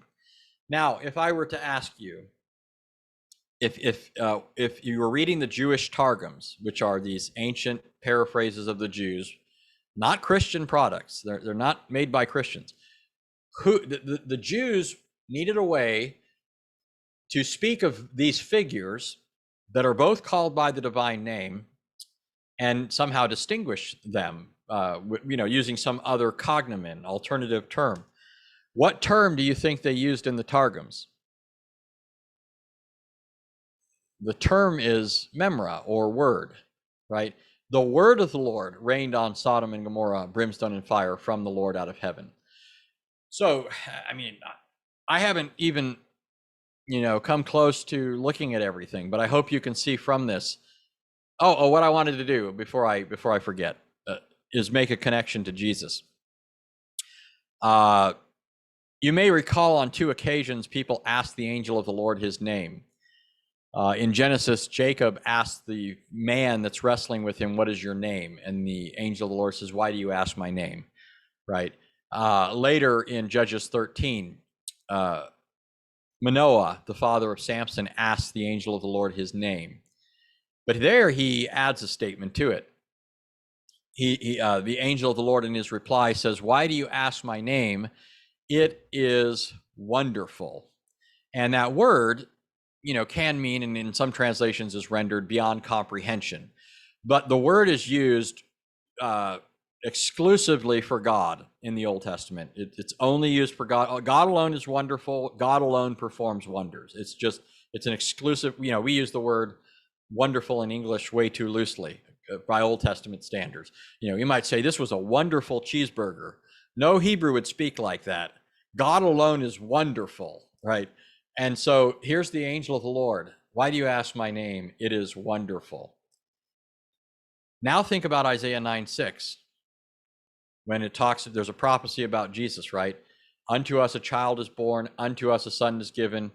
The government shall rest upon his shoulders. And this is the name by which he shall be called Wonderful, Counselor, Mighty God, Father of Eternity, Prince of Peace." I know it normally says Everlasting Father, but the Hebrew syntax means Father of Eternity, meaning he possesses that quality. It's not calling him God the Father.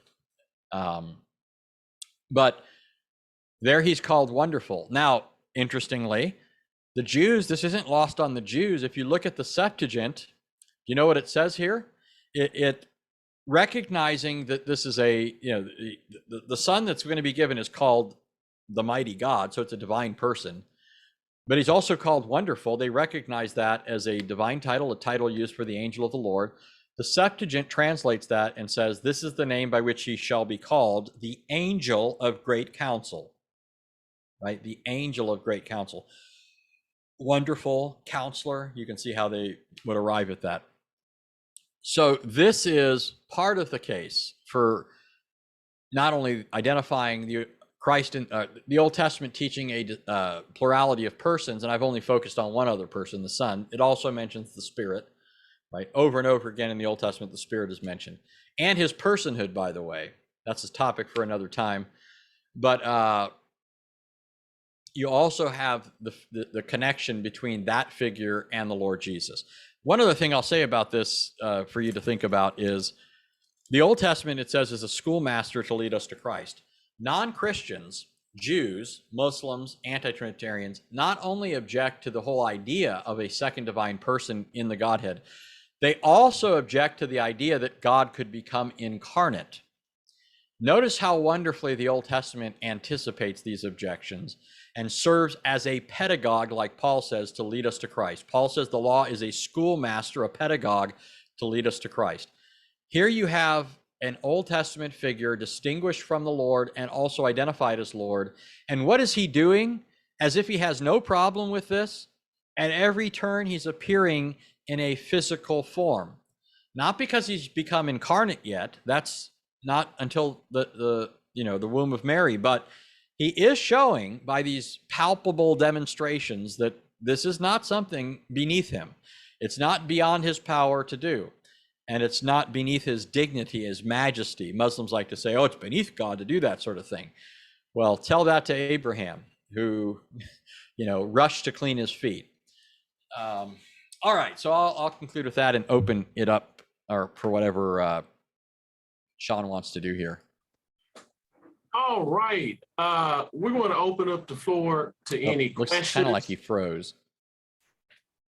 But I think the idea was that I would take questions. So, hey, Sean, if I may. Yes. Yeah, this is Ron up in McKinney.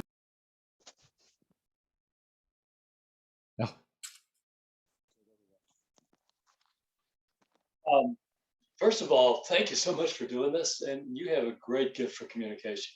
You're in the right business, God's business of communicating. Thank you for being a pastor and theologian.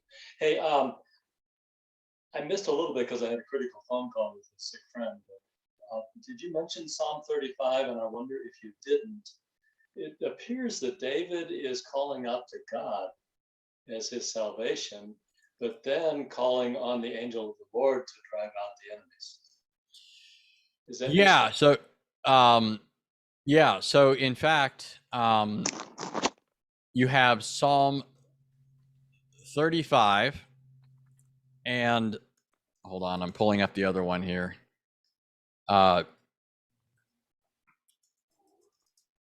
Right before it, if you look at Psalm 34, verse 7, it says, the angel of the Lord encamps around those who fear him. Okay, who is it that encamps around his people? It's God. But notice he's also the object of their fear.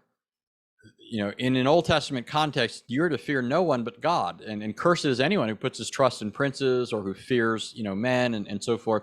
So 34 and 35 have this teaching about the angel of the Lord as the one who encamps around the people, who rescues them, delivers them, saves them, right? Psalm 34:7, and they're to fear him. And then, as you said, Psalm 35 speaks of the angel of the Lord. Verse 5 says, let them, the wicked, be like chaff before the wind, with the angel of the Lord driving them on, right? In fact, this brings up another issue. I sometimes hear Christians that when they're trying to talk about how powerful angels are, they'll mention how, they'll say things like, an angel slew 185,000 men of the Assyrian army. They mention the reference in Isaiah and Chronicles and so forth. But the text says the angel of the Lord did that. This is not proof of the great power of angels. It's proof of the great power of the angel of the Lord. He's the one who slew those men of the Assyrian army. So don't use that to fill out your angelology. You should use that to fill out your theology, your Christology.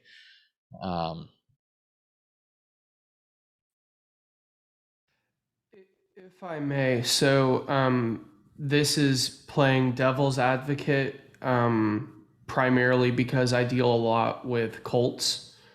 So I do a lot. I do a lot of helping fellow college students and peers kind of get familiar with cultic theology and how to talk through it and talk around it. So I'm playing devil's advocate on something that I don't know how to answer. With angel of the Lord, and I'm hoping the Hebrew is a little bit more precise and can help answer this. What would we do with the line of argumentation that it is a specific angel that is under the authority of the one who is called the Lord, the angel of the Lord, rather than the angel and the Lord being made to be the same? Well, I do think the title distinguishes him from the Lord, right? The angel of the Lord, just like son of God or something like that distinguishes him from God in that sense, meaning the Father, right? My point, and I've made this with those other passages, you have that in these other contexts where he talks about the Lord as another person, and then the text turns around and calls him Lord. So it's not either or, it's both and. He is the Lord, he's distinct from the Lord. That's critical to it being a Trinitarian datum, right? It's not that. If he's not somehow distinct from the Lord, then this doesn't help for the Trinity. It's just a way of, talking about that singular divine person that the Old Testament talks about, according to Unitarians, right? So he is distinguished from the Lord, but not as a inferior being, but as another person who's divine. And one thing that the cults will do along these lines is they'll bring up what's called the principle of agency, and they'll say that an agent can speak on behalf of the one who represents him. And there's a lot of problems with this. One is, think this through for a moment. If, it's one thing for me to give authority to somebody to act in my name. And let's say they go and they, they're saying my words to this person. What Unitarians are trying to say is that a representative can go and say things like, I am God and all this stuff. And because all he's doing is representing God. And so, there can be some blurring there because of that. I don't think that holds up, but there are limits to that sort of thing. And even the cults would grant this. For example, the Old Testament says God alone is to be worshiped, God alone is to be sacrificed to. So when you see the angel of the Lord being worshiped and sacrificed to, now he's not just a representative. It'd be like me saying that somebody is my representative, he can represent me, act on my behalf, and then the person saying, well, since I'm his representative and, got these rights and prerogatives, I can have relations with his wife. No, there are certain prerogatives that remain mine that don't belong to my representative. Worship is exclusive to God. The angel of the Lord is worshiped. He's worshiped in Judges 6, Judges 13, other places. I have a whole series of articles on this, by the way, on answeringislam.org. Answeringislam.org. If you go on the left-hand column, it says individual authors, and then look for my name there. Once you press individual authors, it'll bring up a bunch of names. You'll have my name there, and there's a series of articles called the Malach Yahweh, which is the angel of the Lord, whole series there, which covers a lot of this stuff, because I realize I'm not saying everything that could be said. But I also have on my YouTube channel debates that I've done with Unitarians on this topic. I did a debate with one Unitarian just on whether the Old Testament teaches that the angel of the Lord is God, and then another debate that I did with somebody on, is the angel of the Lord the pre-incarnate Christ? So for future study. Thank you. My name is Caius, and I'm the chapter director for Romanian. I am very familiar with the Jewish. My brother is a Hasidic Jew, and I know kind of quite well, the argument. And one thing that, they're playing on the ignorance of the Christians regarding the Jewish language and what it means. And I'm going to give a simple example. For instance, Elohim, it's a plural noun. And Eloha, it's a singular. And yet in the Bible, you find the God representing himself of Elohim 2,500 times, while as a singular, it's only 250 times. They know about it. And they know that it's a plurality of God when he said, his name is Elohim. But they're playing the cards, and I hope, that we're doing a better job in understanding their points that is not quite valid. Yeah, I mean, one thing, it's a very curious fact that there's a perfectly good singular form of the word. You have El or Eloah for God. And yet the Hebrew text prefers, the prophets prefer the plural form, Elohim. Now, they do use it in conjunction with singular verbs, so they're not talking about more than one true God, but they are using a term which already suggests plurality. So you've got to think, why would they do that? I can assure you, having interacted with a lot of Unitarians, that if a Unitarian were writing the Bible, he wouldn't do that, right? They hate the fact that that word is there, right? And it's not just the word Elohim. There are other plural terms that are used for God. Isaiah 54:5 refers to God as the husbands and makers of his people. Husbands and makers, it's plural, right? Ecclesiastes 12:1, it says, remember now your creators in the days of your youth. It's talking about God as man's creators, right? There are other plural expressions. And so even if somebody wants to say, well, they don't prove Trinitarianism, you still got to ask the question, why are they being used? And there's so much more that I can say. It's not like I'm resting my case on all of this, but you do have to ask what gives. It's like the prophets aren't troubled that this term might be apt to lead people to think God is not just one person. So there is that. And besides that, there are these interesting occasions when the noun Elohim is used with a plural verb. Okay, it's ordinarily the case that it's used with a singular, right? So for example, we're not used to this because we don't have, our language doesn't have built into the verb. Well, it's not the same, let's just say. But in Hebrew, the verb contains the subject. And so, for example, the first verse of Genesis says, in the beginning, God created, right? Bereshit is in the beginning, bara Elohim. So bara is the word for create, Elohim is the word for God. So you have the verb preceding the noun in Hebrew. But what's interesting is the verb bara means he created, literally. But then the word Elohim is plural, right? So it's literally Elohim, which is plural, he created, which is singular. So that's curious, right?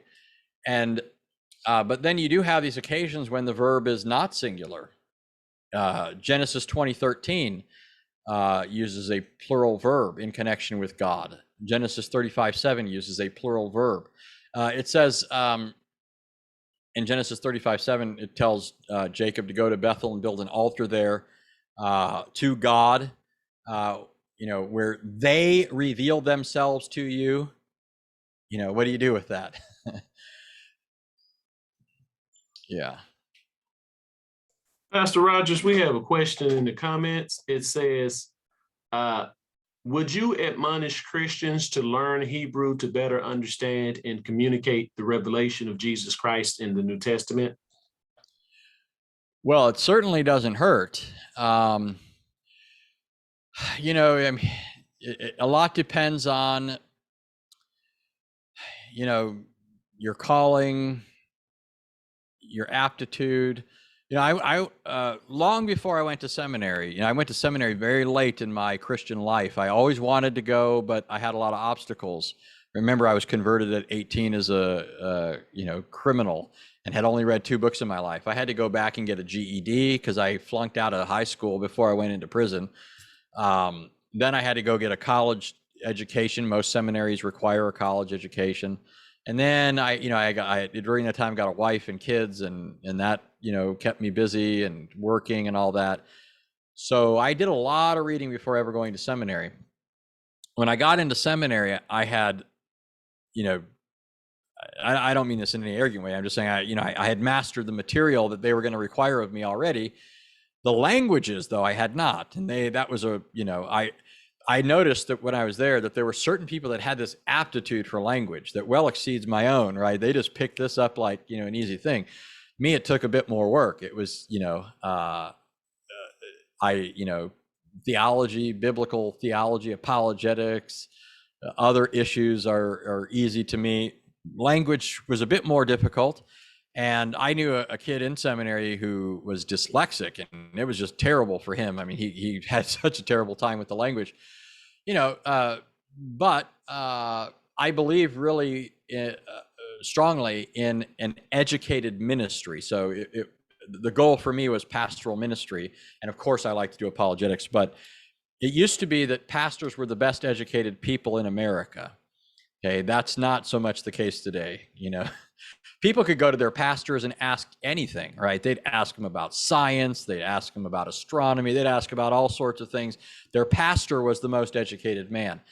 That's just not true today. But, and I'm not saying, you need to know all that. But I do think that the one thing they should have done is learned the languages, because it does enhance all sorts of things. It puts you in a good position to faithfully preach the text and so forth. But it depends on your purposes and what you're doing. I know many people that get along quite well apologetically without the languages.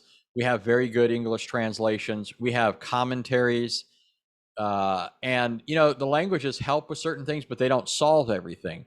You can still debate. I could debate with a Jewish person what the Hebrew text says, even though I know Hebrew, or the Greek text with the Greek-speaking person, even though they know Greek. We have some of the same issues. Some issues go away because the language rules certain things out, but you still have contextual issues. You've got issues of just reasoning through the text. People aren't good at reasoning. People need to take classes in logic, I think. There's that sort of thing. But so a lot depends on what you're doing, what's going to be useful. I know that before I learned the languages as a Christian, I was doing apologetics and got along quite well in engaging non-Christians, without that. I would run into a Jehovah's Witness, and sure, it would have been nice if I knew Greek, and because I knew they didn't know Greek, right? But they would quote Greek because their books tell them what to say, right? So they'd parrot this stuff, and but I could still deal with that before I knew Greek. So I mean, you just really have to weigh what you're doing and how important the languages are to that particular thing, right? I mean, some of you are maybe focused on philosophical issues pertaining to the faith and the defense of the faith, or or whatever. Others of you are focused on different things. So a lot just depends. It's certainly not going to hurt, and it'll bless you too. I mean, there's stuff that you'll read. I'm amazed. I had a friend years ago. I remember he was a godly man, but he just really shocked me one day. He said, he says, I'm having trouble getting into my Bible. He says, I'm still praying all the time. I go to the Lord in prayer, have fellowship with him and so forth, but I can't get into my Bible. He says, I know it so well. Now, this was like 20 years ago. He said this to me. He's since died. He's gone on to be with the Lord. But here I am 20 years later. And even at that time, I had, gone through the Bible far more times than he had. I'm here now 20 years later, and I haven't in a single moment of my life thought that I know the Bible so well that I could just set it aside. I've never felt that way ever. I always feel like there's so much more here that I'm missing, right? And but there's stuff that it's not that Hebrew's a magic language or Greek's a magic language, but no language perfectly translates into another language, right? And there's just things that are lost. I sometimes wonder how hymns are translated from one language to another and still retain this beauty to them. Like "A Mighty Fortress Is Our God," Martin Luther's famous hymn, right? How did they do that over into English? It just, somebody had to, I don't know. It's not like it rhymes in both languages. Just somebody had to work at it, right? Well, if you look at here's just an example of something that you'll see in the Hebrew text you won't see in English. Psalm 119, the longest chapter of the Bible, it's broken down into sections of 8 verses, right? 22 sections of 8 verses apiece. If you look at your English copy, right there in your English copy, before each section, it has a Hebrew letter, right? Even in your English copy, it'll have a Hebrew letter. So the first 8 verses have Aleph, which is the first letter in Hebrew. The second set of 8 verses have Bet, which is the second letter. So it goes all the way down through the letters of the Hebrew alphabet: Aleph, Bet, Gimel, Dalet, Hey, and so on. But what's more interesting is each section, I said, has 8 verses apiece. Each section, the beginning line, the beginning word of each verse is that letter. So the first 8 verses of the Psalm all begin with the letter A, or Aleph. The next 8 verses all begin with the letter Bet, right? On down through the Psalm. You can't translate it like that. You can translate the meaning, and we know what the meaning is, but there's just no way. I mean, I'd love to see the person who could pull that off, but there's just no way you're going to get it from Hebrew, where it can start with these letters and put it into English and it mean the same thing. So it's not as if we don't know what the Bible's telling us, but we are missing, in at least this case, something of the artistry that's involved. And then I would say in other cases, there are some shades of meaning that we miss. There are allusions that we miss, but you can get that sort of thing through commentaries. Sometimes the commentator will point this out to you. So a lot just depends on what you're trying to do, I think. I saw another question that says, let me just say this too. I put in the chat box Pastor Anthony's YouTube channel. He has about 14,000 subscribers. If you guys, he wouldn't tell you this, but recently he went viral for absolutely destroying Brandon Tatum, who is a political commentator on YouTube, but he debated Brandon Tatum on the Trinity. Brandon Tatum invited people to just come in and pass. and so he just absolutely exploded, and he's debated Shabir Ali, who's considered one of the world's greatest Muslim polemicists or apologists. And so you can support him. You can subscribe to his channel. It's in the chat. Also, the Patreon, you can give anywhere from $1, I think all the way on up. I'm going to subscribe to be a Patreon tonight. If you can see Pastor Anthony, he has the love of God and the love of God's word. And he's really, what he studies, this is rich, this is substantive, and he just doesn't care about giving it away for free. And that's what you see on his channel when he goes live. It's substance. Like when you listen to him, you're going to get some substance. You're going to walk away with a headache because your brain has exploded inside of your skull because of the things that he said. So if y'all are interested, me personally, I support apologetic ministries. That's something I've been doing, have become to do. I say this is what we need as the body of Christ, and so I'm really supporting apologetic ministries.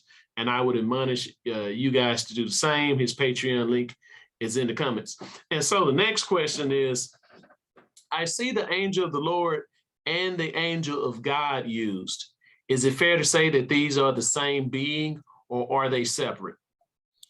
Yeah, it's the same person. So if you look at I mentioned answeringislam.org, where I have a series of articles. So if you go there, I think it's the first article that deals with this as an interchangeable term for the angel of the Lord. And this is another example where the Hebrew is helpful, at least you could observe this in the English text, but this kind of stands out in Hebrew. And what's interesting is, remember I said read closely. You will never see the phrase angels of the Lord. Okay, that's never used. It's never angels of the Lord in the plural. That always is used in the singular. It refers to a specific figure. You'll see angels, right, but not angels of the Lord, that phrase. Because in Hebrew, when you have two nouns in construct, if the second noun in construct means they're two nouns put together, and the second noun is a proper noun, then it makes the whole statement definite. It means, in other words, not an angel, but the, right? So it has to mean the angel of the Lord, because Jehovah, or Yahweh, the divine name, is a proper noun. So it's always the angel of the Lord. And so if you were to use the plural, then it would be a problem, because it would suggest the divinity of these figures, and it would obscure the distinction between this figure and ordinary angels. So you never have that phrase in the plural. On the other hand, you do have angels of God used, and that's because there's a different construction going on here.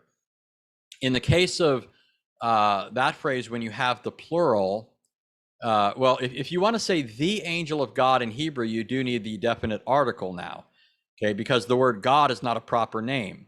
And so when it's talking about the angel of the Lord, it uses the definite article, the angel of God.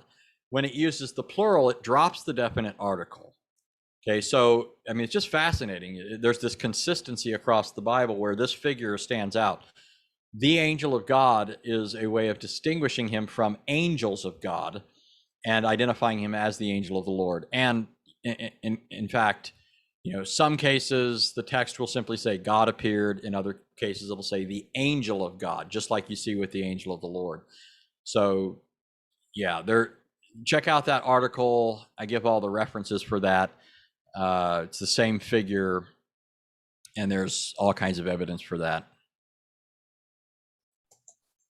Okay, well, Pastor Anthony, do you have time for one more question or one or two more questions, or?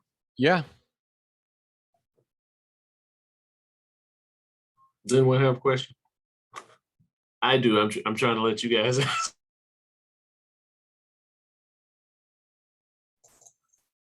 Okay, well, now I'm getting ready to geek out, so y'all have to pardon me. So, Pastor Rogers, I've been reading because I follow you, and I've read because of you one of the books you introduced was Two Powers in Heaven, and I believe Alan Siegel. And so then when I read Genesis 16 and I read Exodus 34, so in Two Powers in Heaven, Power speaks about the angel who is seen sitting in the Talmud, and he lists like the different rebukes of this angel, and their response was that one of the Menim, they said they went they had this experience, this vision of heaven, and they went to heaven, and he saw an angel sitting down in God's courtroom. And according to their tradition, you didn't sit down in the presence of God. Only God was, sitting down on the throne. And so apparently this guy, when he got back, he was rebuked for saying that he saw this angel sitting down, and he was said to have been kicked out, and his name was changed to like the other or something strange. Aher, right? A-H-E-R. Aher, and he was kicked out. And then they said in the Talmud, they said in heaven there is no sitting, there is no this, there is no this. But he said there is no backs. There are no backs. That angels don't have backs. And I remember reading Siegel, and Siegel was wrestling. Why would they mention backs? What is the significance of backs? So these connections begin to tie in my head, because Hagar in Genesis, doesn't she say, I have seen the back of the one who sees me? Yeah, and the literal, yeah. Back, and then what does God tell Moses? He says, I'm not going to show you my face because you can't see my face and live. I'm going to show you my back. And then he passes by and Moses sees the back. And so I'm looking at the Talmud, I'm looking at Hagar, and I'm looking at Moses. And what's so interesting about that section of Exodus to me is that God says, I'm going to come down and proclaim my name to you. And I was thinking, why would God need to proclaim his own name? So I went to the Targums, and in the Targums, one of the Targums has Moses proclaiming God's name. They were so embarrassed about God coming down and proclaiming his own name. It demonstrated to me that this was something at least uncomfortable even to the Targumists, because they put the proclamation of God's name in Moses's mouth. So I was just wondering, what is there something there? Is there? Or am I just? I don't know. I do think that those connections are evocative. I mean, I do think there's something to that. I don't pretend to know the full explanation as far as like why they would say angels don't have backs or something like that. I mean, the whole notion to me strikes me as curious. I mean, you can't have a front without a back, right? I mean, I'm not really sure. I'm not really sure what that's all about, but you do have this fact that God's back is referred to in scripture, at least theophanically, right? Ultimately, God doesn't have a back, but he does assume visible appearance. He appears to angels and saints in heaven, to people on earth, and his back does take some significant role in these encounters. They encounter God's back, his receding glory. In fact, here's what I was going to say, though. When you mention God appearing to Moses, God saying, you know, you can't see my face and live. I'll pass by you, right? I'll put you in the cleft of the rock. I'll pass by you. You'll see my back or receding glory and so forth. It's interesting in the New Testament when Jesus in Mark 6, there's this statement that you see commentators just stumbling over and missing. The disciples are out in the boat and going across, and they're struggling at the oars. We're told that the wind was against them and so forth, and they just can't get across the ocean or the sea. And Jesus comes walking to them on the sea, and then it says that Jesus intended to pass by them. And when you read that, a lot of people think it's like Jesus, you know, here's the disciples, they're being tossed around by the wind in the boat, and Jesus is just strolling on the waters and just going to walk right by them. Well, what you find out is, I mean, you pay attention to the text, and it goes on to say, at the end of the account, it talks about them being amazed, and then it says, because they did not understand when he, you know, the incident of the loaves. So what it's saying is, it's pointing back to a previous incident, and it says they didn't get it. That's why they're puzzled here, right? That's why they're not getting it here. And that's why Jesus is doing what he's doing here. They miss the point of Jesus feeding, think about it, a multitude of Israelites in the wilderness miraculously. Think, you know, what does that suggest? They're, you know, these are the people of God. God fed the people of Israel in the wilderness, right? The people that he delivered from the sea, right? The Israelites. So here's Jesus. He feeds a multitude of people in the wilderness. The disciples don't get it. So Jesus puts them on a boat. He remains on land. He prays while they're out there struggling all night at the oars, being tossed around by the wind. And then it says he intended to pass by them. The idea is that Jesus, in light of their blindness, their hardness of heart, is intentionally orchestrating this situation so that he can reveal himself to them. He's going to pass by them. And what does he do in the course of this? When he goes to pass by them, it says he revealed his name to them, right? He says, it says they thought they saw a ghost, and Jesus said, do not be afraid. I am, in the literal Greek, ego eimi, right? Take courage. So, and then when you look at Isaiah 40 through 55, you have this whole section of the prophet Isaiah, which is the new Exodus section, where he's talking about God doing a greater thing than he did when he delivered the people from Egypt. In Isaiah 43, when it's talking about the future, God says that he's going to be with his people when they pass through the waters. He's going to deliver them. And then he says, therefore, do not be afraid. And at least twice in that same context, he calls himself I am, right?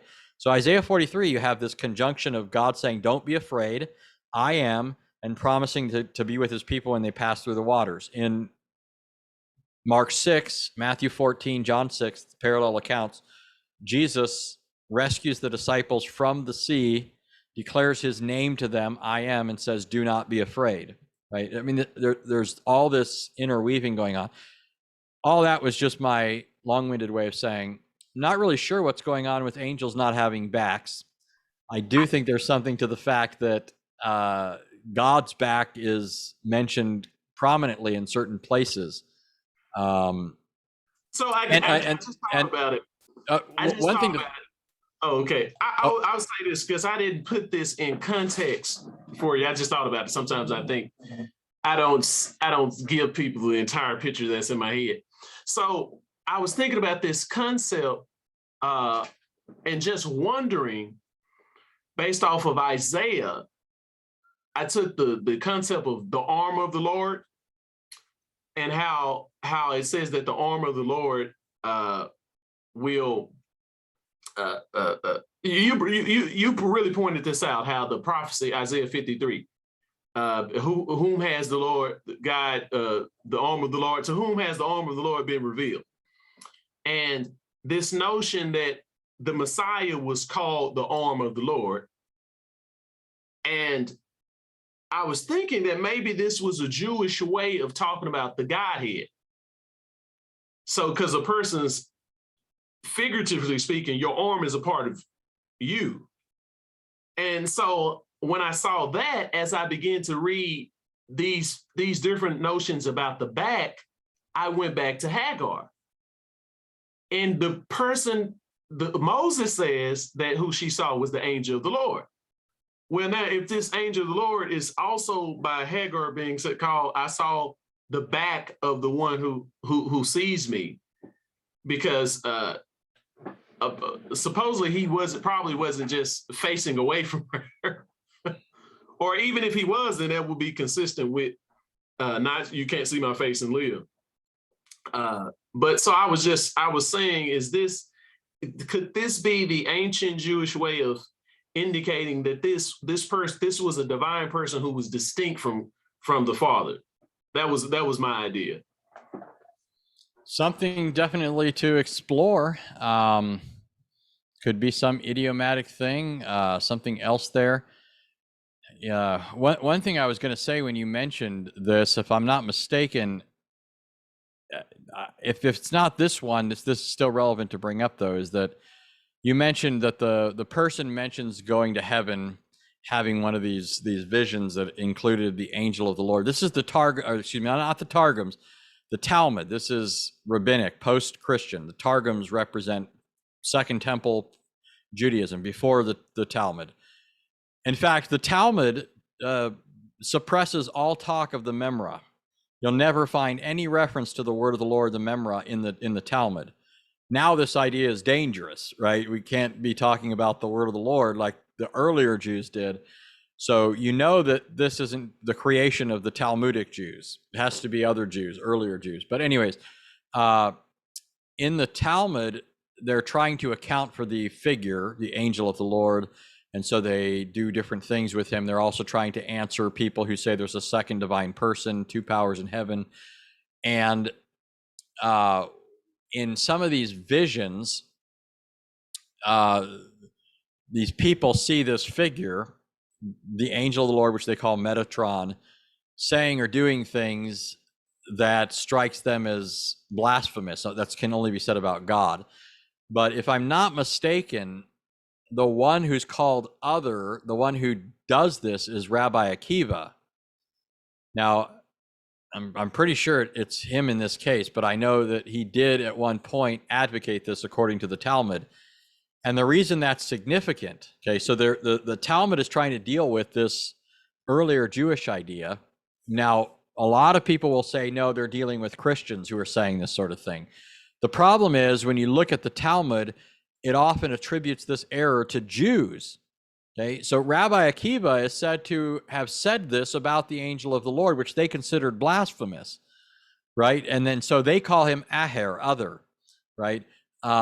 Because he has a vision that gives countenance or credence to this notion of his divinity, right? If he's seated in heaven like God is, then it suggests that the two powers heresy is correct. So at one point, apparently, according to the Talmud, Rabbi Akiva held this view. Rabbi Akiva is not just any rabbi. He was considered the greatest rabbi of the Talmudic period.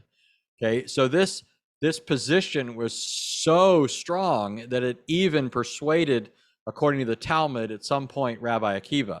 Now, that also leads you to wonder if his alleged repentance actually is true. Maybe we'll get to heaven and see Rabbi Akiva there. But no, I'm just saying that, it's we have this thing too, right? Christians do this thing. Darwin repented on his deathbed, right? We say stuff like that. There's no good evidence that Darwin repented. Hopefully for his sake he did, but there's not. We tell these apocryphal stories, right? Well, I don't know. I wouldn't put it past the Talmudic Jews to say, yeah, but Rabbi Akiva changed his mind later. I don't know. But final question, and then we'll ask you to pray us out if you don't mind. What Jewish or Hebrew literature do you recommend for Christians wanting to better understand Old Testament theology? Well, it's difficult in some ways, and a lot of my insights have been just like pulled from different places, and it's not easy to get that in one spot, right? And that's true for anything. You incorporate things and you see connections that maybe this source didn't tell you about, but because you can learn two separate things, it doesn't mean you came up with them. You learned them from two other places, but these two places may not have made the connection, and you make the connection. And there's just a lot of stuff like that. I'll run across things in Jewish works. Sometimes it's not until somebody raises an issue that I realize I know an answer to something that I didn't even know the question, right? And so there's just stuff like that. And there are some Christians who are more informed about Jewish stuff than others.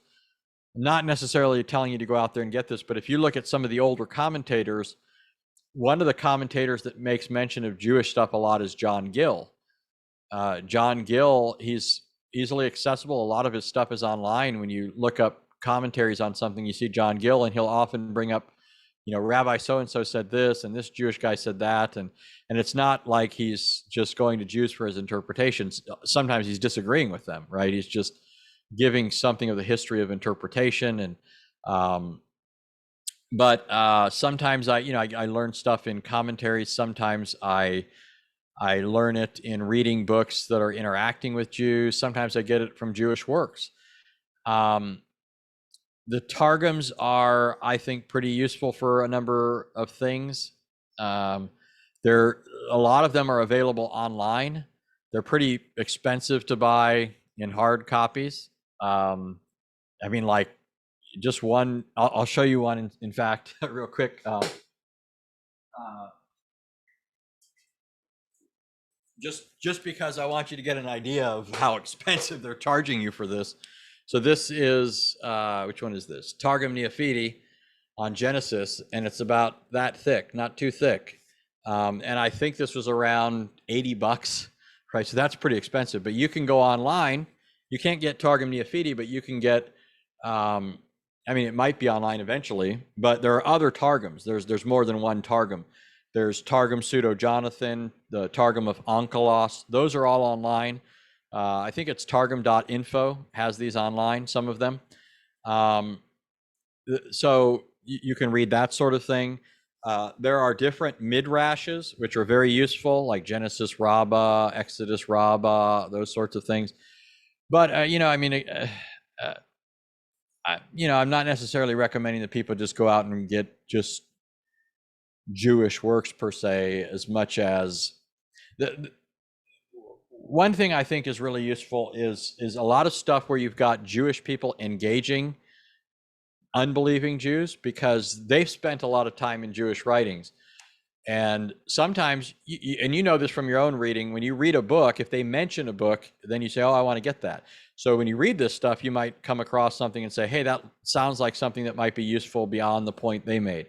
But I remember, for example, I've done a lot of stuff on what I call the New Exodus. Other people call it that too. And the idea is that the original Exodus is typical of, points to redemption through Christ. And this is an important motif, and it helps you inestimably in your interpretation of the New Testament when you realize this, right? Give you a quick illustration here. I think Mark's gospel is identifying Jesus as the leader of the new Exodus. He is the Lord who's come to rescue his people. So it's not surprising when in Mark 5,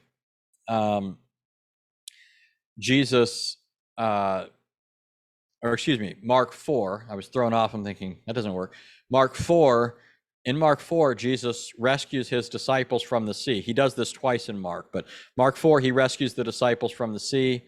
He rebukes the winds and the waves. Rebukes is the term that's used for it, which is the same phraseology the Psalms used to talk about God delivering the people of Israel from the sea at the Exodus. He rebuked the sea, right? So it not only talks about Jesus delivering them from the sea, it uses Old Testament language used for God when he did that.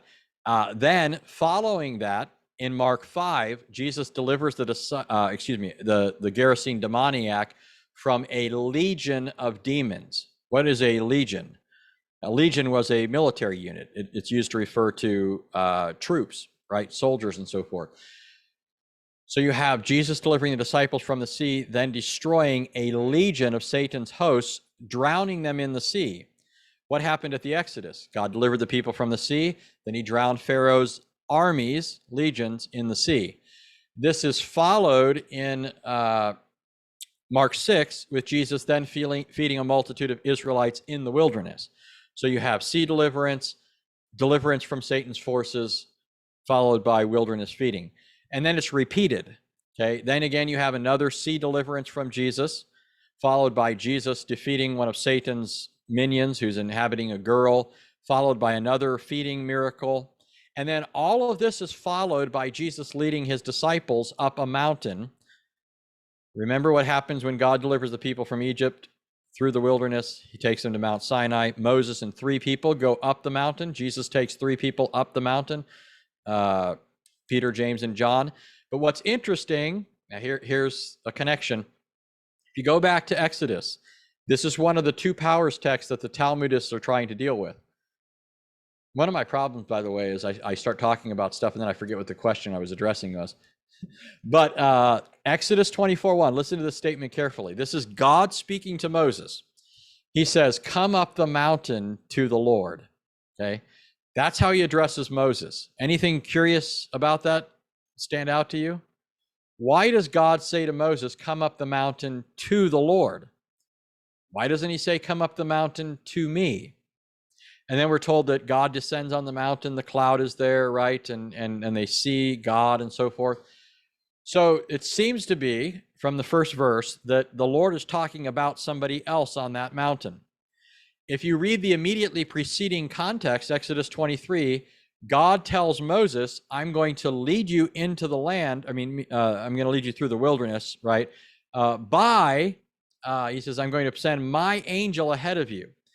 And then he says, don't rebel against him. Listen to him is the literal Hebrew. Listen to him. He will not pardon your transgression because my name is in him. Okay, so this angel bears his very name, and therefore they are to listen to him. It's immediately after that that God says to Moses, come up the mountain to the Lord. Who's the Lord? In context, it's the one who bears his name, right? Now go back to the Gospels. In the Gospels, Jesus delivers the disciples from the sea. In Mark 6, then he delivers a girl from one of Satan's troops. Then he feeds a multitude of Israelites in the wilderness. Then in Mark 9, he leads 3 of the disciples up the mountain. God the Father descends in the cloud, and what does he say about Jesus? This is my beloved Son, listen to him. And by the way, who appears on that occasion? There's 2 Old Testament figures from Israel's past. Moses. For Moses, this was all deja vu, right? I've been here before. The other figure is Elijah. What do you think ties Elijah to Moses that would make him also fit to appear with him on this mountain? If you look at 2 Kings, Elijah flees at one point and he ends up at Mount Sinai after he has this great showdown with the prophets of Baal and so forth, shows up at Mount Sinai, and guess who shows up? The angel of the Lord, right? The angel of the Lord appears on Sinai to Elijah. So, I mean, I don't remember what question I was answering, but so I know what it was. I was saying that here's this Exodus motif reoccurring over and over again. And the real Exodus is Christ's death, burial, and resurrection. And I'm not going to connect the dots here, but all of this is pointing to Jesus as the author of the original Exodus, who's come again now to accomplish the true Exodus, the true deliverance of God's people from spiritual bondage, from Satan, from his hosts, from death, sin, the grave, all of that. Passing through the waters of death, right? Jesus said, can you be baptized with the baptism with which I'm going to be baptized? He's referring to his death as a baptism. The Israelites were baptized into Moses in the cloud and in the sea, right? There's all this connection that's going on. Anyways, when I read rabbinic work, sometimes these pearls are scattered far between. You know, you read all this stuff and you'd be like, Not sure how helpful that is. But then I run across these nuggets, and there's one I saw not long ago where a Jewish person in Exodus Rabbah says, as it was at the original Exodus, so it shall be in the future Exodus. And then it quotes Malachi 3:1, behold, I'll send my messenger ahead of me who will prepare my way.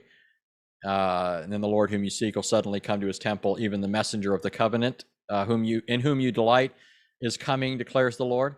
Notice he's called the messenger of the covenant. In Hebrew, that's Melach ha-barit, angel of the covenant.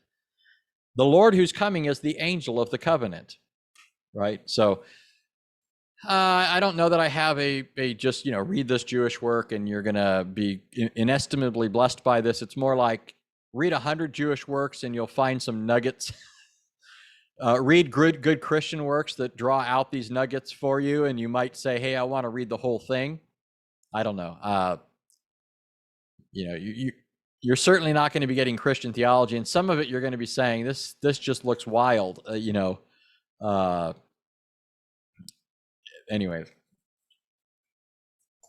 Well, just wanted to acknowledge again, we had Mr. Ron Woodruff, the Director of Reasonable Faith, Collin County, and we had Mr. KS was